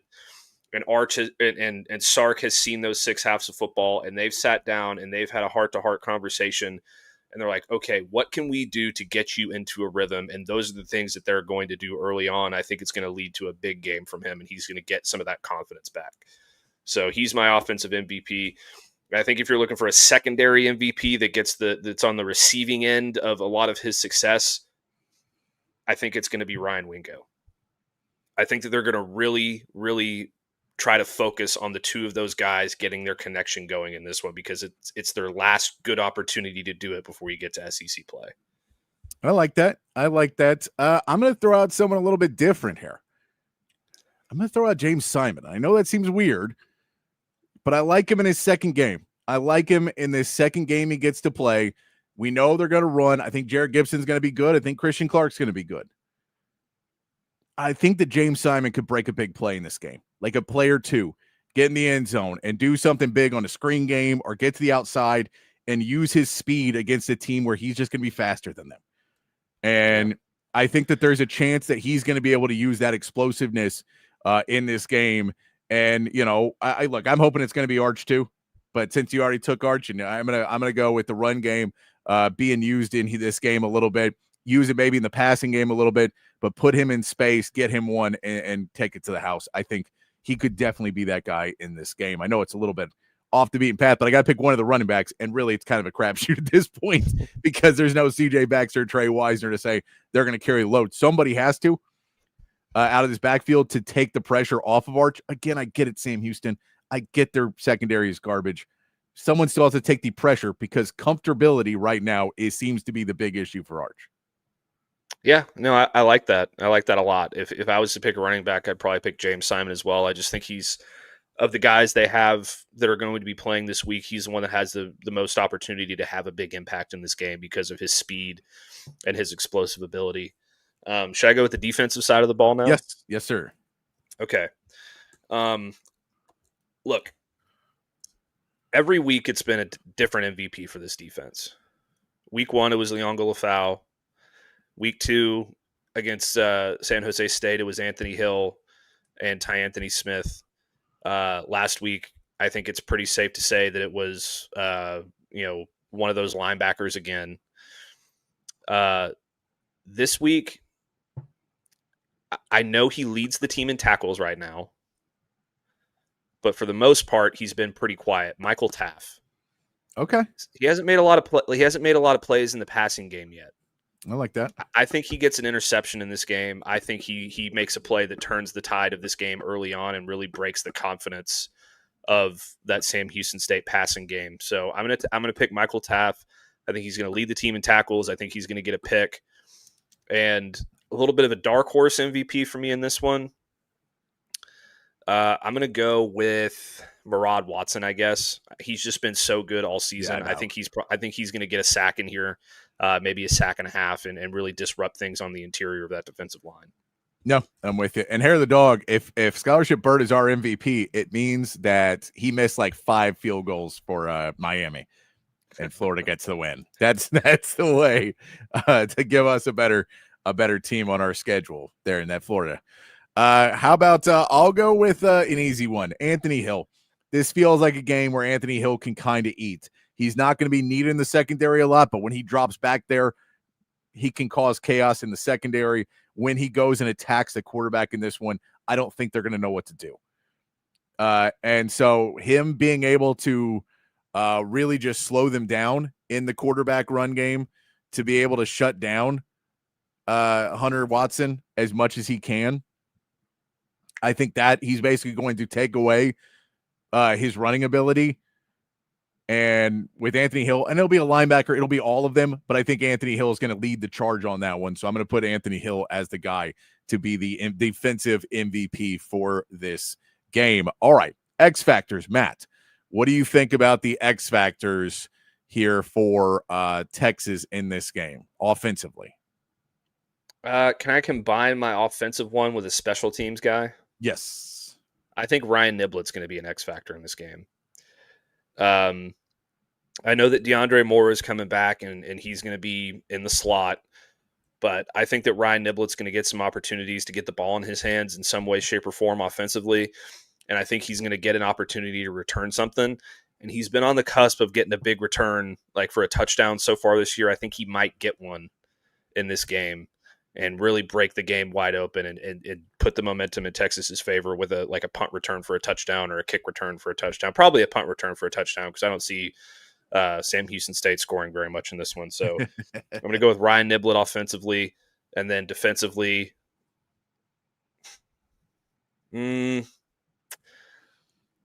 It's easy, I guess, but I'm going to go with Grayson Littleton. I think this is a kind of game that sets up well for him to kind of make a couple plays here. So I'm going to go with him defensively. All right. I like both of those picks a lot. I'm going to go with my X factor on the offense is DeAndre Moore. Him coming back, maybe not even showing up in the stat sheet as much, but his ability to be able to help this offense maybe feel a little bit better, give them a little bit of love back before we get Trey Wisner back and the whole crew and everybody feels better about it. I'm going to say DeAndre Moore has a positive impact on Arch Manning and this team. So I'm going to give him the X factor. I think he makes some catches and some plays too. But I'll say, I think, probably because they're going to use him, I'm guessing, a little bit more sparingly as well. I wouldn't assume he's going to play a ton of snaps, but I think his presence being there will help out Arch Manning a little bit more, feeling more confident in the passing game, having another kind of security blanket and a guy in that huddle. I'm going to put it for DeAndre Moore on that one. And then on the X factor on the defense, it's kind of like really it's everybody. But I'm going to go with Ethan Burke as an X factor again to just be stealing off a side of the ball. He's done it really well for his entire career. Last couple of years, he's done it really, really well. So I'll go Ethan Burke to be a guy, to be an X factor, to help lead Sam Houston where we want them to go. Mm-hmm. Lead them into danger. And let them know that that's happening. Seal off a side of the football. Seal off a side of the offensive line. So I'm going to go with Ethan Burke on my defensive side of the ball. I've got one more X factor for you, Patrick. Okay. Go ahead. And this depends on we haven't technically seen the depth chart yet, but Cole Hudson is not playing, correct? That's what we've heard. Yeah. So I'm going to go with my other offensive X factor. I'm going to go with Connor Robertson. Okay. I think that he has had a little bit of an up and down so far in his Texas career. He hasn't been able to break through to be a starter quite yet. When he did get his opportunities early on, he was a little bit off. This is going to be an opportunity for him to shine in this game and give the interior of that offensive line a little bit of stability, and maybe be a little nasty. So I think that Connor Robertson's going to have a good game here and kind of help the interior of that offensive line get the running game going. All right. I wanted to bring this up too, Matt, because just get your predictions on this, on some of the lines, some of the player prop lines. So we're going to make our prediction here or announce our predictions here in just a minute of what we believe will be the final score of the game. I got a couple different categories, though. I want to kind of get your thoughts on predictions about Matt. So we're going to go more than just the final score in this game. We'll start off with some of the prop bets. We'll start off with Arch Manning. 2.5 passing touchdowns is what you can get Arch Manning at. Do you have more or less for Arch Manning? I'm going to go over there. I think he gets at least 3 in this game. Arch Manning, 258.5 passing yards. Again, I'm going to go over. I think that Arch is going to have a really good game here. I believe that he's going to fill up the stat sheet here and go for over, I think, close to 300. All right. What about the rushing yards for Arch Manning? 28.5. Over. I think he just breaks a long one. I feel like they want to utilize that quarterback run a little bit in this game, and he's going to have an opportunity to get a few of those. So I'm going to go over. Yeah, I'm with you. I will say this about the run game with Arch Manning. If there's a team that has the size that I feel better about running against, it's this team. Because they just don't necessarily have a group of killers, and we knock on wood when I say this, but I think even if you're like, he may be taking a few hits more than we like him to take, if they're from DBs, I will take that more than I will take it from 300-pound linemen and linebackers in the SEC who are monsters. So I will go with that. All right, we've got our receiving yards props too for 4 different receivers. We'll start with the lowest one. DeAndre Moore, 39.5 receiving yards. I'm going to go under. I'm not sure how much of a factor he's going to be in this game in terms of actual targets and receptions. He could get a couple, but I feel like you kind of hit the nail on the head a minute ago. I think they'll use him sparingly. He'll play. He'll be out there, from time to time. But I think that they're going to be careful with him, considering he's coming off of a concussion. So I'm going to go under. I think if the receivers are going to eat in this game are probably going to be like Ryan Wingo and Parker Livingstone. All right. Next on there, Jack Endries, 40.5 receiving yards. I could see over on that one. Yeah, I'm going to go over on that one. I might feel better about the over on Moore than Endries because, again, Endries has dealt with some injuries too. And I know they were going to try and shove a lot of different tight ends in there. So that would be the only reason is playing time, that he was the first guy who basically got pulled in week 2, that they were like, we've seen enough. This guy's good. So 40.5, he could be at 50 when he gets pulled, though. So really that one is up. I just don't think, again, I think he's going to be pretty sparingly. These two guys should be playing a lot more. Parker Livingstone, 45.5 receiving yards. I think he catches a long one for a touchdown in this game, so I'm going to go over. All right, and Ryan Wingo, 66.5 receiving yards. Yeah, I think he's going to have his best game of the year, and I think he's going to go over. I think those are going to be his 2 main targets. I think each of them are going to get a touchdown. I think both of them are going to have at least 70-plus in this game. Matt says take the over. Take the over on the offense. That's DeAndre Moore, he said, but everybody else, take the over is what he's saying. All right, let's get those predictions. I'm going to start with yardage, Matt. Your prediction for yardage in this game. What do you think Texas is able? I'm going to say just total. I won't say passing and rushing. But what do you think total yardage Texas is able to put up in this game? I'm going to say around 450. Okay. All right. I think you get about 290 through the air. I think you probably get like around 160 on the ground. I like that. I'm going to go a little bit lower. I'll say about 400. I'm going to take a little bit that disappointment math and lower it down to 400. Right. But I like that. What about penalties? We know that they were better last week about penalties. Where are we at? Are we about, 5 penalties, 50 yards?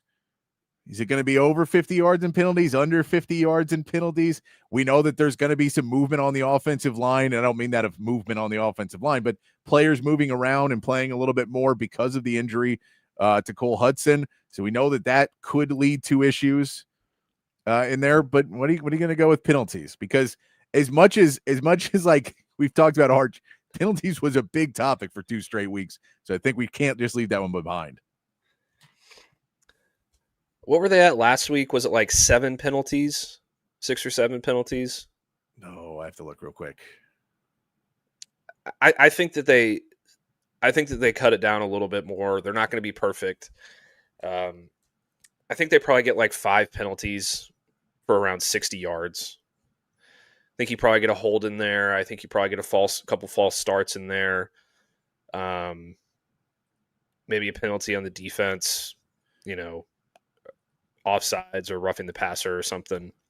Penalties last week, 7 for 78 by the end of the game. Yeah. So I'll go 5 for 60. I think you'll probably get a block in the back on the return game because I feel like you've had one of those every week. Oh, God, you're right. Yeah, I'm with you. I think it's still 5. It could be 6. But yeah, I'll go about 60 yards. So I think you lowered again, but still not where you want it to be for this Texas team, because still you can't be giving up over half a football field every week and expecting to have a ton of success. But that leads us to our final score predictions, Matt, here at 5 o'clock before we take our first break. What do you think? Your final score prediction for this game? Well, I sent my score prediction to BK. Yeah. And I guess I'm going to stick with that this week so he doesn't have to go back into his graphic and change it. But I'm going to go 41-7. I think they're up, I think they're up 24-0 at halftime. And then they score 17 more in the second half and give up a late garbage time touchdown. All right. I like that. I'm hoping it'll be closer to that. I'm going to go 38-10. And this is once again in my disappointment math equation that I put together, that I just, until I see it on the field, this is still 38 points. That is, again, 3 touchdowns in the first half, 2 touchdowns in the second half, and a field goal. I think at some point they have an explosive play or something that at least puts him in range, and then see if they can score off that. But again, I think there will be times where this defense maybe gets a little worn down, a little lack of focus for this defense. They get scored on a couple times, maybe a late garbage field goal, so a touchdown somewhere in the game, and then a garbage field goal in there, or reverse it. But 2 scores, 1 in reality of the game and 1 garbage late in the game when your backups are in. But I don't have faith yet for this Texas team to put up 40 points. I really just need to see them do it. And this is the team to do it against, though, Matt. This is the team to do it against. This is the team to do it against. I will say I'm picking 41-7. But I also it should tell you a lot. I also wouldn't be surprised if it's 31-3. Yeah. Or if it's 62-0. No, if it was 80-5, I don't. Again, Sark is not really a 70-point guy. I think he's done it a couple times, but he's not really that guy because he doesn't normally call the game. He normally runs the ball a lot more in the second half to stop. So you have to have giant plays in the run game to get their score that high with Sark. I don't know if he would do it because of how bad their offense started, just to give him some more confidence. Just let him leave him out there and just try and go for it and call the plays. But yeah, I think the 60 points would surprise me much more than the 31. I'll say that. Mm-hmm. Yeah. But that'll give us our predictions. If you want to throw in your final score predictions here on the text line, that's 512-222-9328. Or you can hit us up there on the chat, Facebook, Twitch, X, and on YouTube. Hit us up with your final score predictions of the game. Any other bold predictions you've got for this game? Does Arch get back in this game? Are we going into the bye week all biting our fingernails? Let us know what you think is going to happen. And get yourself another drink, because we're going to take a quick break. We will get ourselves our drinks all chilled up and ready to go. Having a drink on an open gym, open bar Friday here with you guys. We'll be back in about 2.5 minutes. Get into some of the other big games. We've also got Matt's Bourbon Banter. He's going to give you something that maybe you'll have on an open gym, open bar Friday. We'll also talk about that Thursday night football game. And I'm pretty sure we need to get rid of Thursday night football. I'm just after that watching that. But we'll go into all of that. Cowboys, Texans, and a lot of big games happening this weekend. We'll do all that in hour 2 coming up just a few minutes here on Open Gym on Texas Sports Unfiltered. At Sleep Cycle Center, we can treat your sleep apnea in various ways. My story starts 15 years ago with the loss of my father to undiagnosed untreated sleep apnea. And this is a very preventable disease, and treatment options are various. Millions of people across America have sleep apnea, and they fail to realize the early warning signs. Fatigue, daytime sleepiness, and snoring are the most common signs. We'll find the best solution using advanced technology, oral and epigenetic appliances, or CPAP. We offer weight loss, oral surgery, and laser treatments. Schedule your appointment today and get your sleep evaluation. If you're looking to remodel a kitchen, renovate your bathroom, or maybe add some new life to your outdoor space, reach out to our friends at McCall Custom Homes. They are custom home builders and renovators here in Central Texas, and they've been doing it in Central Texas for more than 40 years. It's a father-son team with a ton of experience, and all of that experience is here in the Austin area. So they know what it takes to turn an Austin area home into something truly, truly special. Right now, our friends at McCall Custom Homes are offering free estimates to TSU listeners so they can come out to your place, hear your vision, they can tell you what they can do, and then you can go from there. Don't just take my word for it. Check out their website, McCallCustomHomesATX.com. Look at the gallery of jobs they've done over the last 4 decades. And then when you're ready, again, reach out to them and they will come to you. McCallCustomHomesATX.com, or you can call or text Mike McCall directly at 512-633-9580. It's McCall Custom Homes. We build value into your home. Field goal, end zone, interception. What's up, kid? Just trying to write a new commercial for audiovisual consultations. You know, football season is about to start. Okay, so what have you got so far? Roses are red, violets are blue. Football is awesome. Our installations are too. Yeah, I don't think you're getting what I want. Okay, how about my football lies over the ocean? My Boy. Yeah, I guess I just don't really understand this sport. Like, think about hockey, a sport played by real men. Fights, no TV timeouts, and no flopping. Yeah, that's why Audiovisual installs systems so that every customer feels like they're right there on the field. People's love for football might be hard to understand, but ABC can tackle any residential or home improvement to get you ready for the big game. Now you're getting it. Ready for the halftime show? What? Hug your kids, laugh with strangers, and make love to whoever the hell you want. Just call us at 255-8678. That's 512-255-8678. Back here on Open Gym, there it is, on a Open Gym Open Bar Friday. Text line's open, 512-222-9328. And, of course, the chat available in Facebook, YouTube, Twitch, X, wherever you are watching us, you can join in the conversation.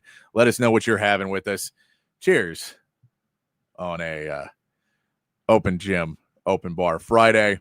Myself, Patrick Davis, alongside Matt Galatzan of Texas Longhorns on SI. You can follow me at It's Patrick Davis. Follow Matt at Matt Galatzan to get your updates here on the show. I'm trying to be more active. Trying to be more active on there, Matt. I'm not great with the social media. I tend to be much more of a live in the moment person. Like, I don't take pictures often. Never did. I went to Europe for 2 weeks when I was like 18. I think I came back with 3 pictures. Not a picture guy. I never was like, I just want to be in the moment and enjoy myself. The people I hate, some of the most on the planet, people who take all the videos at a concert. Nobody, including yourself, will ever watch this video, man. Nobody. So don't enjoy the concert. Enjoy it. Have a good time. Don't stick your phone up in someone else's face. So I got to watch this show through 17 phones. Don't be that person. But do have a drink with us and enjoy it here on a Friday afternoon. I hope you're all going to have fun this weekend. You get a late game, a 7 p.m. game. I know that is not your favorite, Matt, but you get to see the drone show, I think. We get a drone show, right? It's a night game, so I would assume so. I assume we're going to get the drone show. We get all the bells and whistles. The parties will be going because it's a 7 o'clock. There's some really good games at 2:30 as well. We'll get into some of those here in a little bit. Joe says, crossing my fingers and toes for Arch tomorrow. I have to work at 6 a.m. Sunday, so need Arch to handle his business early. Yeah, that's not fun, waking up after a Texas game. It's especially not fun, if it's really stressful, because then you're not going to sleep. You're not going to sleep right after that. I don't know, maybe you have some medicinal ways to fall asleep, but those games, I always hated that of like basketball. I love basketball, but then like watching a game and then doing the morning show the next morning. And so you're like, the game's over at 10. You're trying to, and then you're like, well, I'm wired now because it was a buzzer beater. And now I'm trying to lay down and pretend I'm going to go to sleep and wake up at 4 a.m. the next day. So, the basketball is the one that's usually worse than football. But football, too, is like one beer. One beer will put you down. I got to do, if I'm going to go for that method, I have to drink about a 12-pack. Not even 12. I can go 6. I'm older. I can probably go 6 beers and then a meal. And then comatose out like that. That's the way, the really unhealthy way to go get to sleep. It's very unhealthy to do that, but it works. It works, Sometimes you got to do that when you need a little sleep. Not this weekend, but next Friday. So I started covering the Houston Cougars as well. Yeah. They play Oregon State next week. Oh, Pac-12 after dark? 9:30 p.m. Central Time kickoff. I love it. I love those games.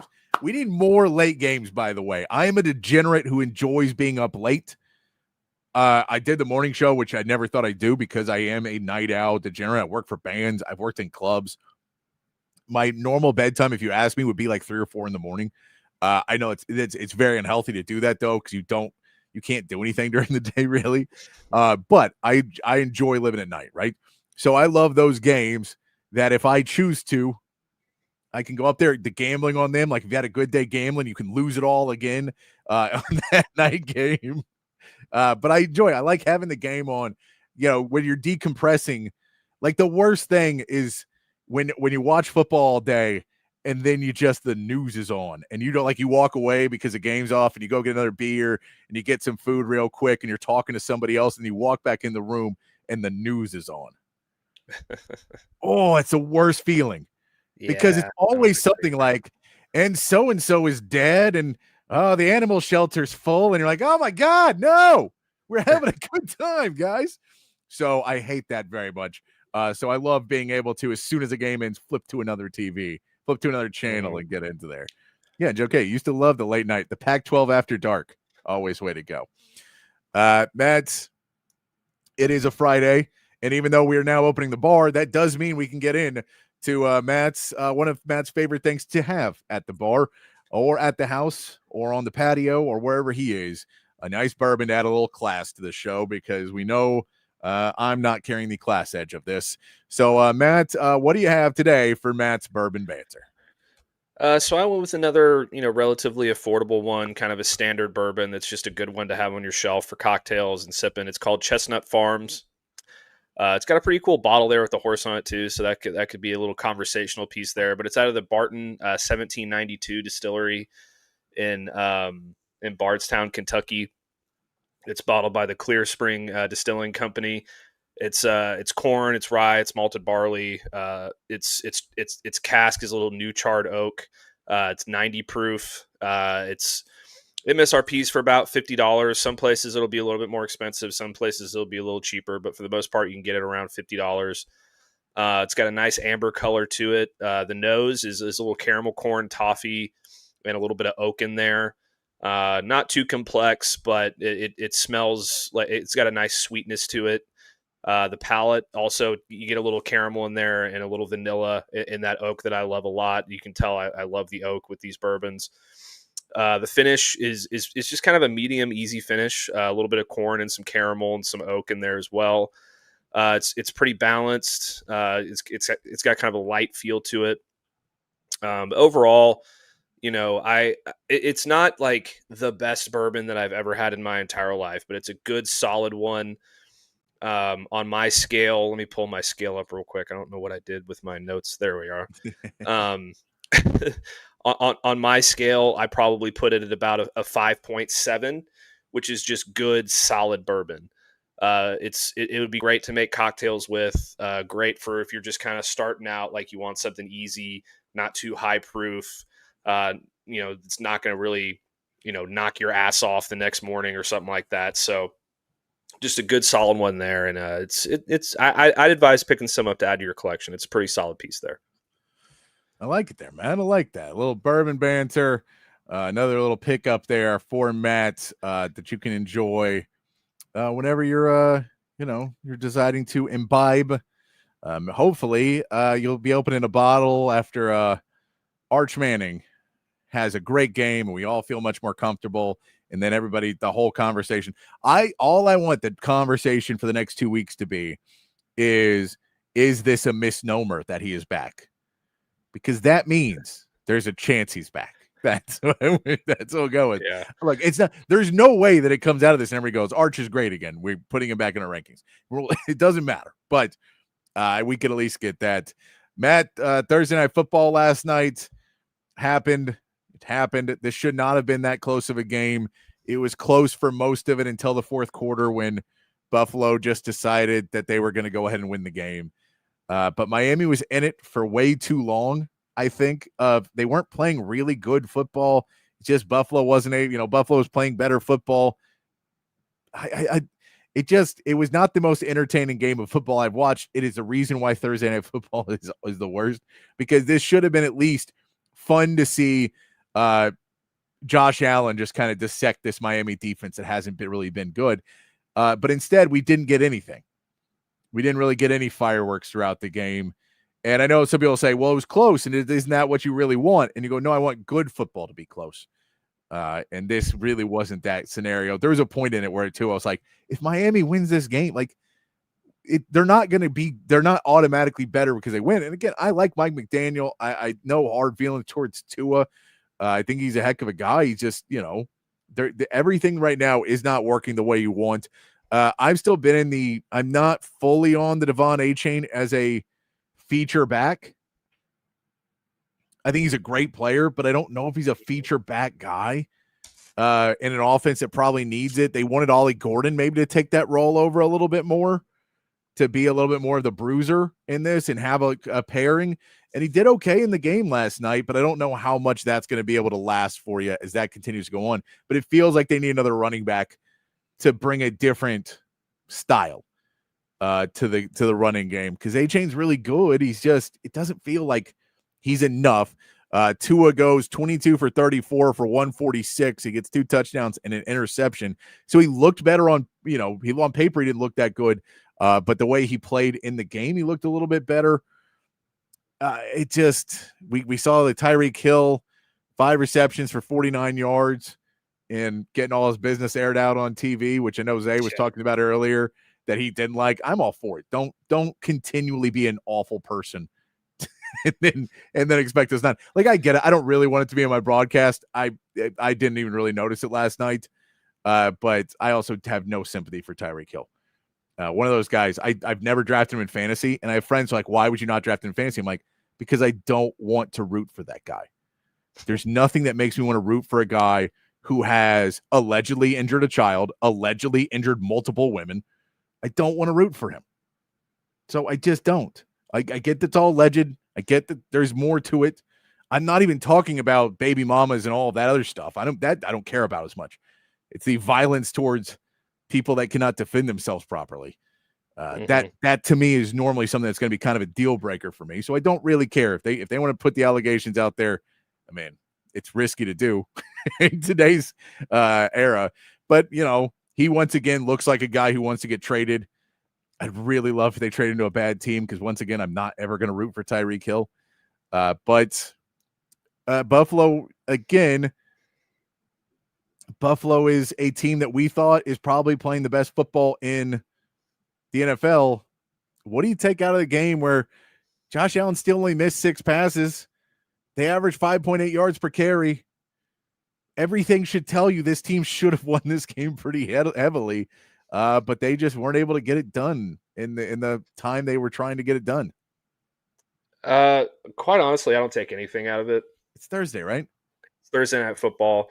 These games are always closer than they should be, or drunker than they should be, or something weird happens and it's sloppy or whatever the case may be, because the teams are on a short week. I think it says a lot about Buffalo that they were still able to come out and get a 10-point win, like on a short week against a team who kind of feels like their back's against the wall and who did play pretty well. I think it's just another game for Buffalo. They were like, all right, let's get into this Thursday. Let's get out of here. The lights aren't really on for us. We just want to get in and get out and stay healthy. So I don't really take too much away from it. They still pretty much dominated the game offensively. The defense was a little leaky, obviously, giving up 3 touchdowns to a team that could barely score against the Colts. Yeah. But again, I chalk that up to Thursday night more than anything else. And they got the interception when it mattered towards the end of the game, on a play that some are blaming Tua for making that throw. And then I know Kurt Warner came out and stood on a soapbox for Tua, saying he made the right decision. So I didn't even really watch the game that much. I just kind of had it on in the background, and it was like I just kind of didn't care about it. But because that's always how I feel about Thursday Night Football. Like, I don't care if it's week 15 and it's undefeated Buffalo versus undefeated KC. Like, I'm not going to watch the Thursday night game more often than not, because it's not going to go the way that it should go with a team on a full week. So, Good for Buffalo. They're 3-0. They're the best team in football. They're my Super Bowl favorite right now. It is what it is. And Hair the Dog, this has always kind of been the fake concept of why they do it on Thursdays and not Fridays. I do not think that's the case at all. I don't think the NFL really cares at all about high school football. The NFL does not care about a lot outside of themselves. So I would say this. I think that we talk about, I think it's much more along the lines of they're like, well, a Friday night is not the best time to try and do something on, like, to get people to tune in.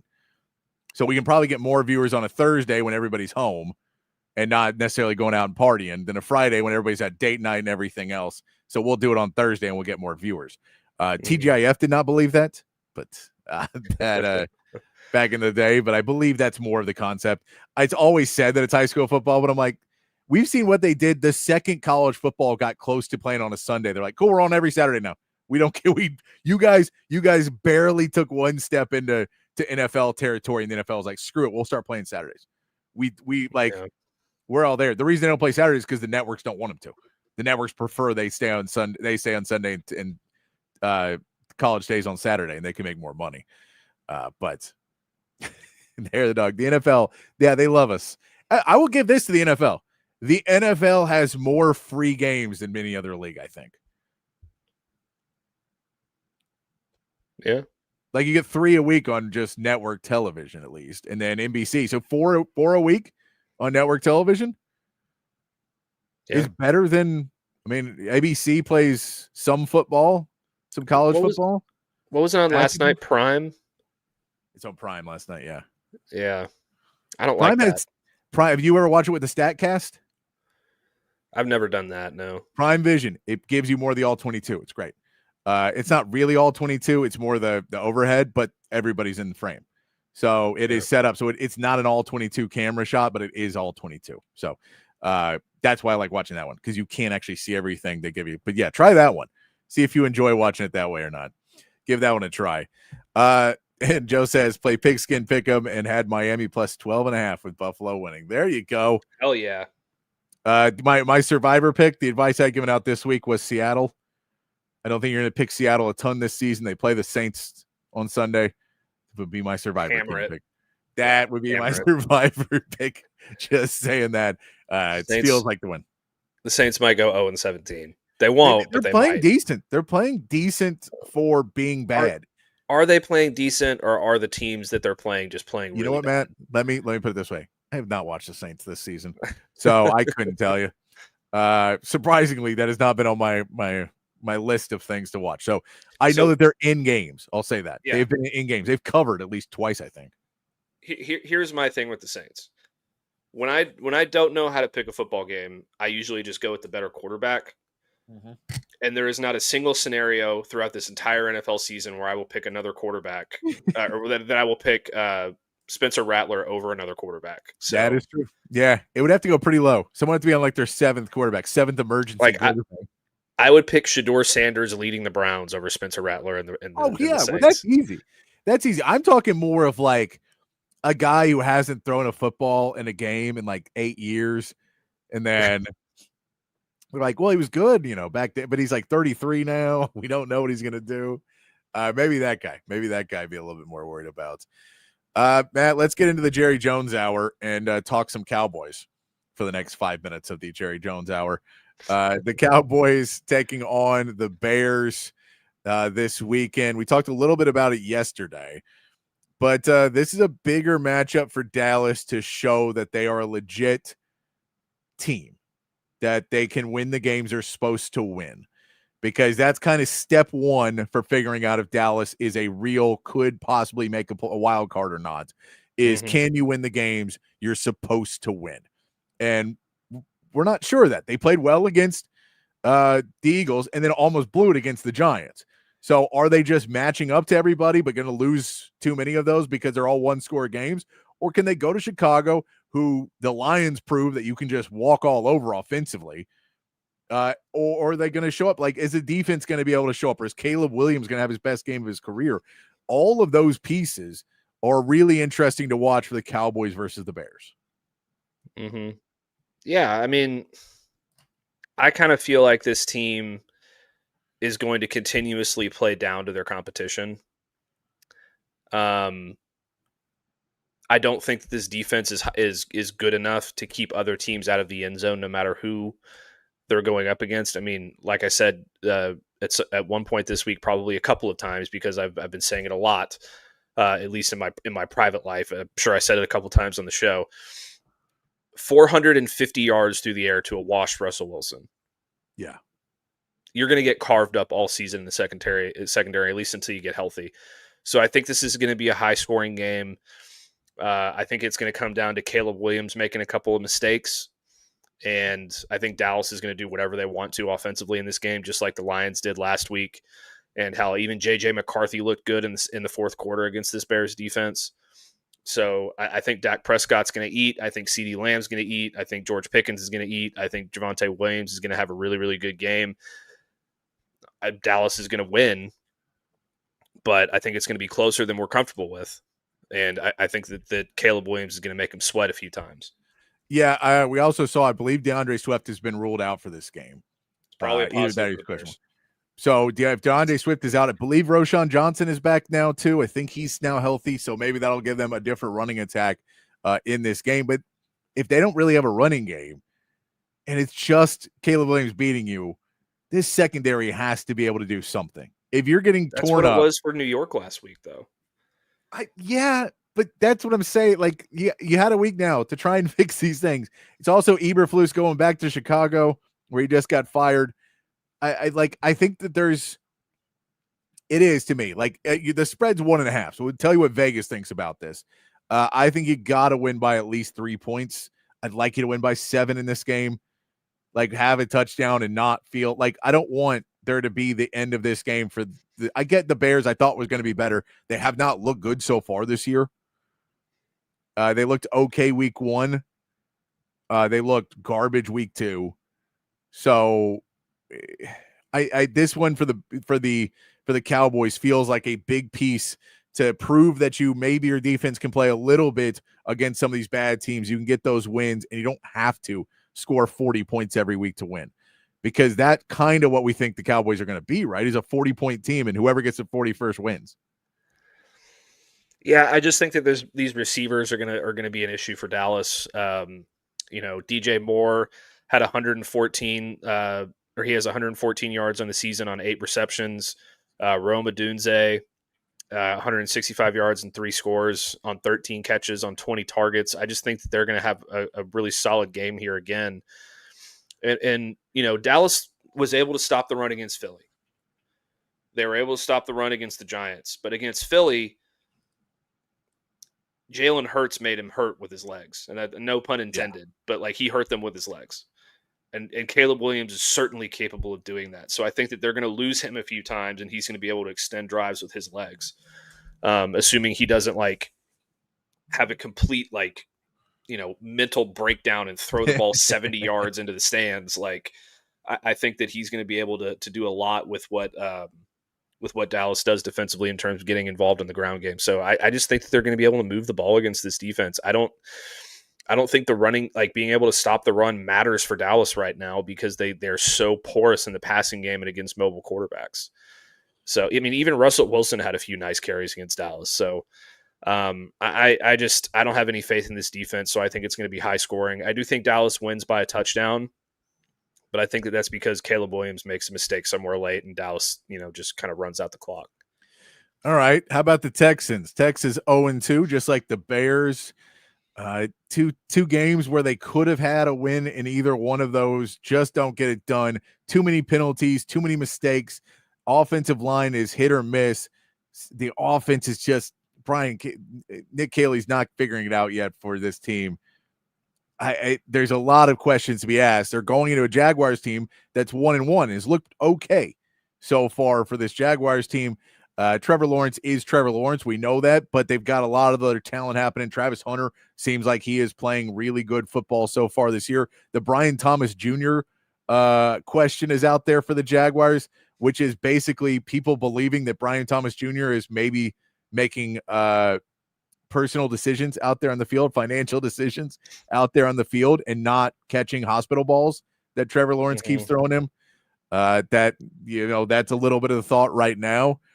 But Jacksonville's actually favored in this game. Going into the season, the Texans were the predominant favorite to win that AFC South.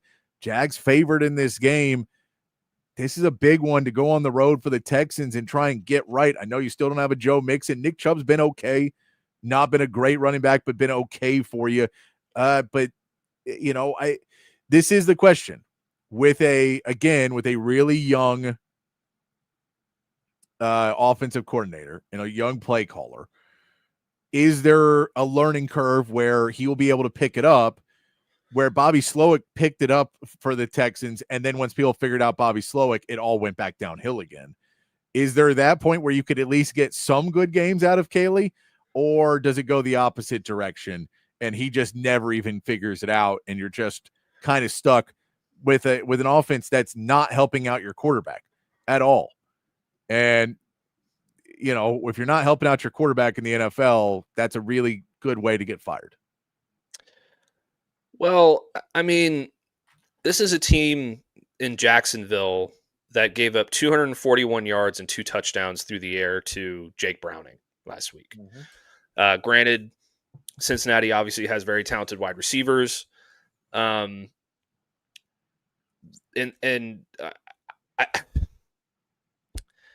just feel like you're going to be able to score against this team.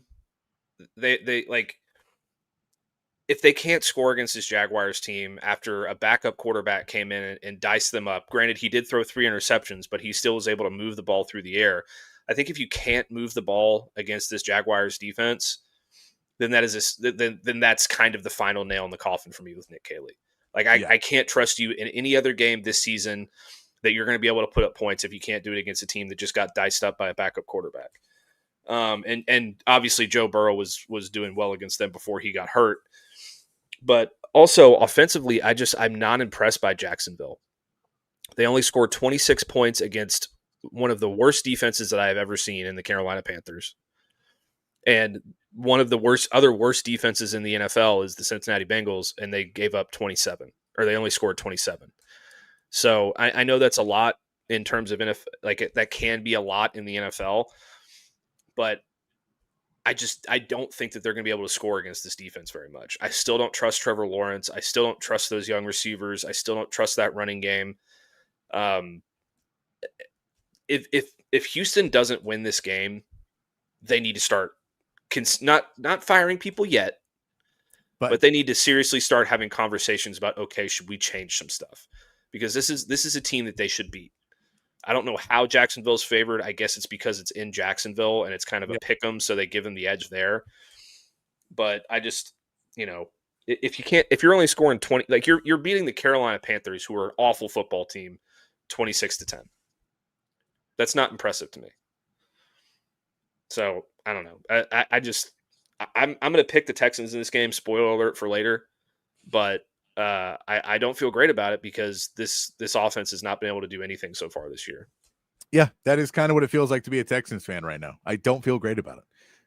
That sums it up right there. Let's get to our picks, Matt.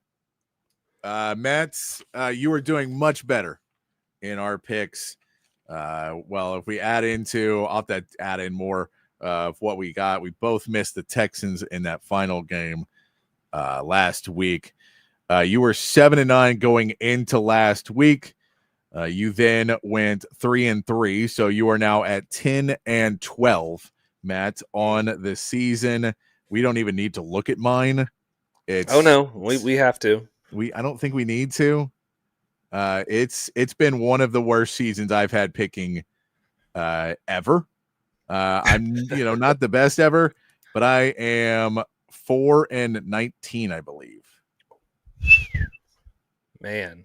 Yeah. Well, that doesn't add up. I'm 10-12. You're 4-19. That's I may have done math game wrong. Difference. I may have done math wrong somewhere. So we will have to figure that out. Somewhere I've done math wrong. Oh, I'm sorry. It's 3-13. So I'm 4-18. Sorry, 4-18. Okay. So trying to do math live on air there, man. But let's get to the games this week, and we'll start out in college football. We just talked about NFL. We'll get back to those. Both those games are on our pick 'em because they're two of the better games to pick this week.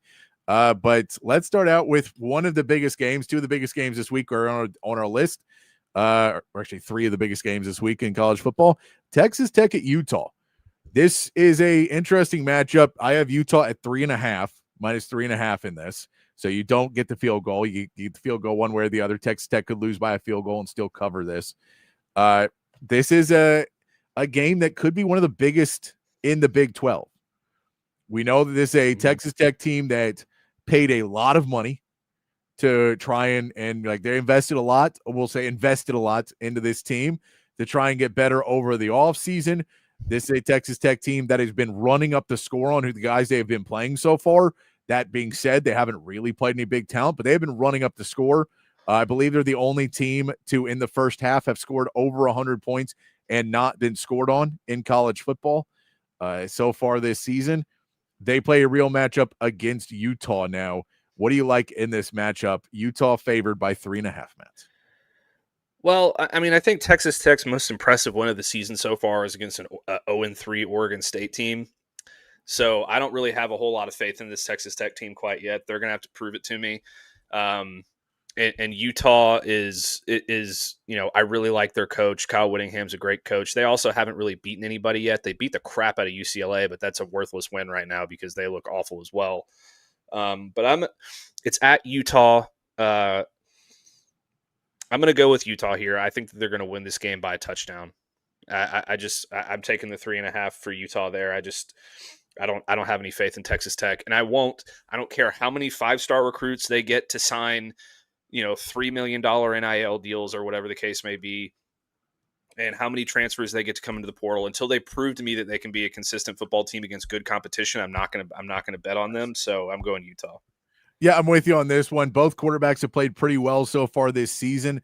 I think your biggest matchup, though, of where, the stars on both sides are going to align is that Texas Tech D-line with all the transfers and all these guys they brought in on that Texas Tech defensive line is going up against a very experienced offensive line for Utah.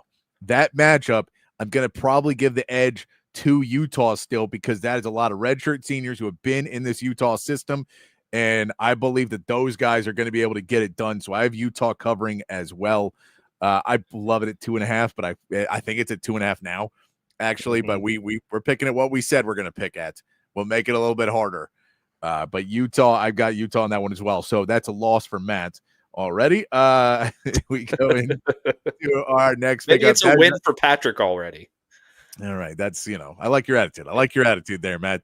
Auburn at Oklahoma. This is a 7.5 is where we're going to take this. This one did move to 6.5, but we're going to take it at 7.5. Oklahoma favored by 7.5 over Auburn. Auburn's been much better than we thought. They are 3-0. Oklahoma has been really, really good as well. We could see that Mateer is the front runner for the Heisman right now. Could those hopes be dashed against a Hugh Freeze coach team? Could Jackson Arnold get his retribution against Oklahoma for misusing him last year? What do you got in this game?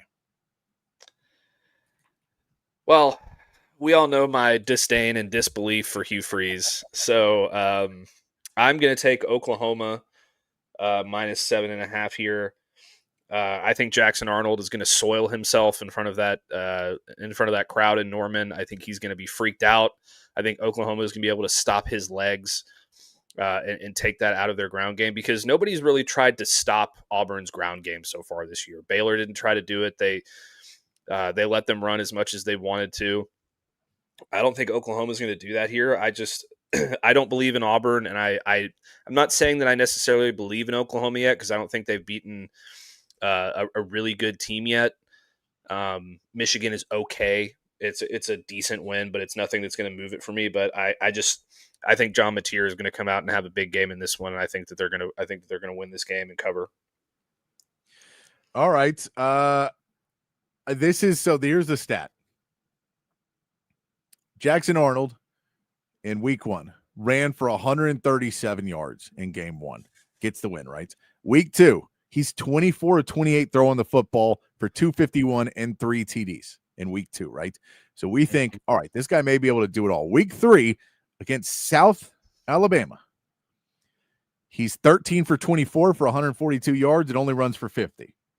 It's Jackson Arnold for you. South Alabama already started to figure out the Jackson Arnold problem. They've already, so 2 weeks, he ran really well, then he threw really well, and then it started to go off. We talked about it a lot. The Hugh Freeze talking about Jackson Arnold's confidence, and it was completely shattered, and then it felt like, man, the confidence is back. I think South Alabama may have taken a shot at that confidence, and Oklahoma is going to crush it. Oklahoma is going to destroy this poor man's confidence and ruin his life for a second time. And that is not what you want to see. So I think we are both going OU on this one to cover. Look, Auburn's been great so far this season. They have done a lot better than I expected them to be. That being said, I believe this is the beginning of the end for Auburn this season, and things start to go downhill. Brent Venables is not the defensive mind that I necessarily want to go up with a fragile-minded quarterback who he knows. Mm-hmm. Like, I don't want a guy who he knows what he's good and bad at. He knows what he doesn't respond. I don't want that guy playing in the defense against me. Yeah. All right, last college game for you here, Matt.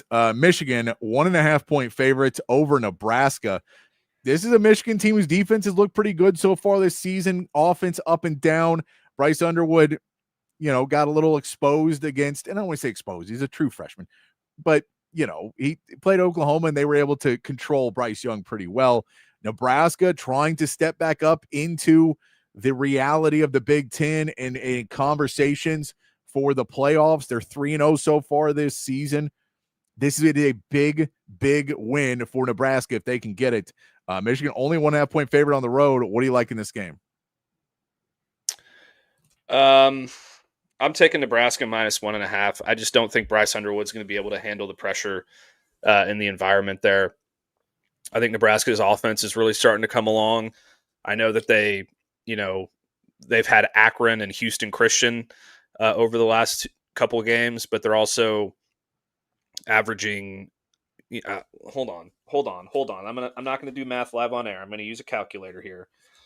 They are averaging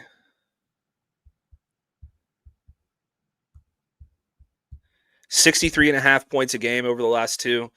I'm not saying they're going to be able to do that against the Michigan defense, but I think that they're going to be able to move the football, and I think Bryce Underwood's going to have a tough time with this environment, so I'm taking the Huskers. Taking the Huskers there to win the game, or at least cover for their. This is the stat this is the big one for Nebraska, because Nebraska, when do you think the last time they won a game against a top 25 team was? It's been a while. Did you have a guess? Have a guess at all? What year? Not under Matt Rule, probably. Not under Matt Rule. 2016. They beat the number 22 ranked Oregon team in 2016. So they've not beaten a team like that. I'm not sold that this Matt Rule team is fully there yet. I get that this is a game that could go either way. You know what? I'm going to go with Michigan in here. I think defense wins the game at the end of it all. And I think Bryce Underwood just plays a little bit better in this game. I think his legs are going to be really big in this game as well, because Nebraska hasn't never really been able to stop the mobile quarterbacks as well.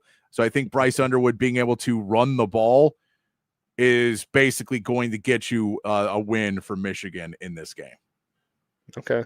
I want to hop to this one real quick, Patrick, before we go on with the rest of our picks. Just give Joe a little insight here. I believe that Trinidad Chambliss for Ole Miss is expected to make his second start. Based on what I've heard, I don't know that that's officially the case, but based on what I've heard, it will be Trinidad Chambliss. Tulane is 3-0. They haven't overly impressed me. They beat a very average Duke team for their best win. They also struggled to score against Northwestern. So I'm gonna take Ole Miss in this one. I think Trinidad Chambliss is gonna have a huge game, and they're gonna cover. All right, I like it. Let's hit the NFL. We've already talked about these games, so this will go a little bit quicker. Texans at the Jags. Jags favored by 1.5. Did you say you're going Texans on this one, Matt? I'm going Texans. I just think that they're going to be able to stop this Jacksonville offense. I don't know that it's going to be a very high-scoring game, but I think the Texans have to win this game. They just have to. I'm with you. I'm going with the Texans. I'm still believing. And the Cowboys are 1.5-point favorites at the Bears. What do you think on that one, Matt? I'm going Cowboys. I just think they're going to outscore the Bears. It's going to be another high-scoring one, a lot like New York, in my opinion. I'm with you. I think Dallas gets the win in this one and can cover the 1.5. I don't have the faith in Caleb Williams yet. It'll be closer than it should be. I'll say that, but I think it's at least a field goal win. So I'll go with that one. Bonus pick. Monday Night Football, Lions at the Ravens, 4.5-point line for the Ravens. Lions had a great week last week. Looked like a bounce-back game. The questions about Ben Johnson were quelled, at least for a week. The Ravens are the Ravens. Not much more needs to be said. What do you like in this matchup? Oh, this one's tough. The Ravens are at home. I think that their defense can be got based on what I saw against Buffalo. Fatigue, we already picked that game. We both picked Oklahoma. I think the Ravens can be got defensively. And Jared Goff is now my fantasy quarterback, so I'm going to hope and pray that he has a big game like Josh Allen did in that one. I'm going to take the Lions to cover. I don't think they're going to win, but I think that they're going to cover this spread. I think it's going to be a field goal game. All right, I'm going to go ahead and take Baltimore. I think that last week was a bit more fluky than it was the trend back to where this Detroit team is going to be. Also on the road, if it was at home, I'd be more likely to take the Lions. I'm going to take the Ravens because it is on the road. Fatigue is real. If you do want to get that pick and a little bit more info about it, just scroll back about 5, 6, 7 minutes in the show, and we will be talking about Auburn and Oklahoma. Because they played, we both picked OU to cover 7.5 points in that game because I can't believe in Jackson Arnold, man. Can't believe in Jackson Arnold. A couple other questions you put up here. There's a couple other good games too. Who has more rushing yards, Arnold or Mateer? I'm going to go with Mateer. You with that one, Matt? Yeah, I think so. I just think Oklahoma's going to shut down Jackson Arnold on the ground. You hit it right on the head earlier. They know what Jackson Arnold's all about. They know what his strengths and weaknesses are. They're going to be able to exploit it, in my opinion. All right, a couple other interesting games we'll hit before we get to our meathead of the day and hit our second break, get all that done. A couple other interesting ones. That Tulane Ole Miss game you already talked about. That's it shouldn't be an interesting one, but it is because it is that group of 5 possible winner that could go ahead and get there. How about South Carolina at Missouri? I don't believe we're going to get Lenora Sellers in this game. I don't believe we are. It's 9.5 for Missouri. Is Missouri 9.5 points better? I guess if there's no Lenora Sellers, they're 9.5 points better. I'm hammering this. I think Missouri's going to crush them. Okay. Missouri looks really good right now. South Carolina is obviously a shell of itself without Lenora Sellers, so I don't think that game's going to be close. How about we get to that Florida-Miami game? The line's all the way down to 7.5. I feel like it was bigger than that earlier this week. A lot of people believe that Florida is at least going to make it a game because of their defense. What do you like in this Florida-Miami game? We all think Miami's going to win. Carson Beck's been a hot hand. But Florida's, at least their defense showed up against LSU. So is this defense going to keep at least Miami in check? Or is this, it doesn't even matter because DJ Lagway is going to throw 9 more interceptions? I think the Miami defense is going to eat this Florida Gators offense alive.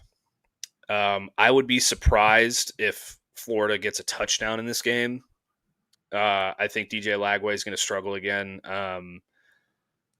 And I don't know how much holding LSU to 13 points really matters in terms of what this team can do because they only scored 23 against Louisiana Tech and they only scored 17 against Clemson. So the offense really isn't there right now for LSU. So I don't think that stat for Florida really matters too much to me. So I think Miami's going to cover this one. I think they're going to blow them out. And I think Billy Napier is going to be literally on the cliff of getting fired. He's going to be hanging by one hand on the cliff. And then when Texas rolls in there 2 weeks from now, somebody's going to step on that hand and he's going to fall off. Look, I'll say this. They were in a game with LSU last week, who I'm not the biggest LSU guy. I'm definitely not the biggest Brian Kelly guy. They were in a game they threw 5 interceptions in. Yeah. You shouldn't be in that game. So I think they'll be in this game. Now, do I think they cover 7.5? No, I don't. I think it's still like a 10-point game. But I think Florida has opportunities in the second half to make it a game, and then Miami's able to pull away at the end. So I don't think it's necessarily a boat race for me, but I think that Florida's defense will cause them problems. The offense just isn't going to get enough done to really help out what the defense can do. That's how I see this going. But you know, it could be a boat race too, because Miami has looked really, really good. How about that Illinois-Indiana game? This could be a playoff game. This could be an early playoff game here. We talk about this as two teams are 3-0. They don't play many other teams the rest of the year. So this one is a big one for both these teams, for them to be able to get a win and look like that. All they got to do then is like lose to wherever they play, Penn State, Ohio State, and they're a 1-loss team and they're getting in to the college football playoff. Do you like Illinois or Indiana? Indiana is favored by 6.5 in this game. Indiana's favored by 6.5 in this game? I believe so. That is wild. I'm taking that all freaking day, man. Let me see. Let me make sure, because it says you're right. IU. I'm looking at it right now. Yeah, it says IU, and I'm like, he keeps going IU's favored, and I go, okay, gonna need more help than that with Illinois and Indiana. Just for the record, they're both IU. So don't just tell me that IU. But yeah, I believe I looked at last night. It was Indiana favored. Yeah. Indiana scored 27 points against Old Dominion.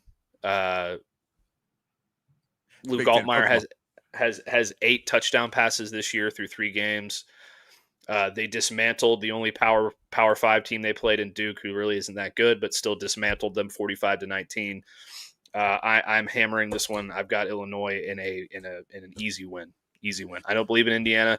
I think that Bloomington, Indiana should be they shouldn't be a college town anymore. They should get rid of all the sports. They should disband that university, and they should fire that head coach. I can't even remember his name right now, but I hate him. I love it. Arkansas 7.5 versus Memphis could become the Game 5 frontrunner with an upset. I agree with that very much, Joe. That is a piece that if Memphis is able to knock off Arkansas, they do, because we know the Ole Miss Tulane. Tulane does fall in that same category. Tulane knocks off Ole Miss. They become the front runner for the G5 team, because you're really not playing a lot more talent after this, I don't believe. So either one of those wins would be a big piece. I think the SEC gets it done in both. 7.5, they could cover. Memphis could cover because Arkansas is not great, but you know, this Arkansas team, I think the lower end of the SEC has picked up a little bit more this season. Maybe Kentucky's the furthest back in there, solely in the fact that they're spending more money in basketball. But I think that revenue sharing and kind of encouraging more money being spent leveled up Mississippi State and Arkansas a little bit. That they're just a little bit better. They have a little bit more talent, and for the group of 5 schools, they might just be able to have a little bit more, because if you're making, if all of a sudden you're going to make a little bit more money in the offer to a player, they're going to go to Arkansas instead of going to the group of 5 school or go somewhere else like that. Yeah. Arkansas has a really good offense. So I think this is going to be a high scoring game. I just like Taylor Green to kind of take it over the top for them and win the game. I do think that even if Memphis loses, I think Memphis and Tulane are both going to lose this week, but I still think that they're both going to be the front runners for the group of 5 representation. Yeah. And I think they play each other this year. So that's going to be the game that kind of decides for me which one of them gets it. But it does matter. It does matter, Joe. And I'll tell you why. Because Ole Miss was ranked in the top 10 in 2000. It's either 2014 or 2015.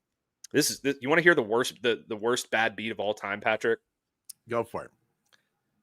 I had $5 left in my gambling account.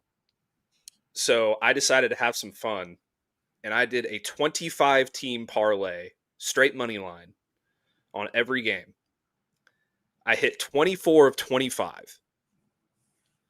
My one loss was Ole Miss and Memphis. Oh, come on. Your own team did you in? In Memphis. I I would have won, I think, $15,000. Oh, that's I believe was the number. I'm pulling this up real quick. Yeah, so they were at Memphis. It was in October of 2015. They ended up losing 37-24. And the real knock in that game was that Robert Kimdichie, their All-American defensive tackle, got knocked out of the game early because Hugh Freeze used him as a running back, and he got a concussion. And then after that, Memphis ran all over him. Terrible. Hugh Freeze is the reason I lost $15,000. We'll blame it on Hugh Freeze. All right. Well, we're not going to take our break. We're just going to skip it and roll past because we're at the end of the show. Shout out, though, to all the sponsors here on Texas Sports Unfiltered. Make sure you check out audiovisual consultations before the SEC play really starts for Texas. You got a bye week. That is a perfect time to get yourself a new entertainment center and situation installed for yourself. Sleep Cycle Center as well. Thanks to Sleep Cycle Center. Go check those guys out. I know I talked earlier about drinking, going to sleep. Sleep is important, and I'm realizing that more and more at 41 years old. So check out Sleep Cycle Center and the great work they do. Covert Bee Cave. You have no better place to go get yourself a car. Altstadt Beer. Matt is a fan. Yes, sir. I've got one in my fridge too. I have one in my fridge too. I believe is a leftover from BK. Right now. There you go. So shout out to all of our sponsors. We appreciate you. But we will, because we're off the rails on an open bar, open gym Friday, we're going to get right to our meathead of the day so we don't waste any more time. And we'll get right to it. I wanted to go with this one first for you, Matt. I got a couple for you here, at least a couple. There was a Josh Allen lookalike contest that a morning show in a morning station, like a news station or whatever, in Buffalo was doing. And I want to show you the winner and the runner-up. And I want to get your opinion, anybody watching, your opinions on if you think these guys look like Josh Allen. So here is your winner. This is your winner. I believe Zachary Bochaki wins the Josh Allen lookalike contest. It's not too much, but I guess, maybe not a lot of entries. So that gets your winner for the Josh Allen lookalike contest. What do you think on that one, Matt? I can see it. I'm assuming he's not like 6'5" or 6'7", whatever Josh Allen is. So that would it'd be pretty easy. It would be pretty easy not to mistake that one, but and I can see it a little bit in the face. All right, here is your runner-up in the Josh Allen lookalike contest, Matt. So okay, so two people entered the contest. This is Reginald. Reginald is your runner-up of the Josh Allen lookalike contest. I think he's a dead-on match. I don't know if you can tell. I think it's pretty dead on. If, by the way, if you're just listening on the app, we appreciate you listening. And to describe what the runner-up, the first place looked a little bit like Josh Allen. The runner-up is a heavy-set black man. So not necessarily exactly like Josh Allen, but maybe. So two people entered the contest is what you're telling me. I don't know. I'm hoping there's a third and it was even worse. But maybe he looked like it. Wasn't there a Josh Allen that was a linebacker for the Jaguars or something at one point? Maybe that was it. I love the fact that first guy was like, the guy who went first was like, all right, I mean, I kind of look like him. Maybe it'll work. And then he looked over and they're like, where's everybody else? He goes, this is the other guy. And he goes, I think you worked here. You're in it? Oh, all right. I think I'm doing pretty good here. I hope this is not an ironic one. This one we'll only play a little bit for you, but I love this. After the Crawford-Canelo fight, someone let the man on the construction site be betting, and he showed up to collect, going up to collect after Crawford got the win against Canelo. Dame me my dinero. Come on. Y'all bet me. Who first? $1,400. Go get him. You owe me some money. Yeah, so already got 50. Where's that? Come on, y'all playing around. Come on. All my money. You owe me 200. 100. Yeah, where's that? I got Zelle. We can do all that later. That's 100. Come on. That's 200 cash. Come on. Give that money. It's another 100. Get that. That's another 200. Look at that. You see that, huh? We getting that. That's another 100. Yeah. Yeah. Yeah. Come on, where you at? Tell your boy, come on with my paper now. I need that. The guy showed up, and the day after the Crawford Canelo fight at the job site to collect his money, $1,400. He says he won off of everybody at that job site. Good for him, man. I don't know anything about boxing, but he must have known something because everybody else picked against that guy. So good for him. He earned it. That's a good beat. That's a good beat for you. All right, we're going to get out of here. Make sure to tune in pregame here on the show before here on the channel, I should say, before the game tomorrow and post game. Set your alarms. Make sure to like and subscribe on YouTube, and that way you will know best to do it. Cheers to everybody here on an open gym. If I can finish my beer before we get out of here. gotta get the Altstadt label in there. Finish up a beer. Remember to be kind, be safe, keep your underwear clean. We'll see you right back here Monday for more from Open Gym.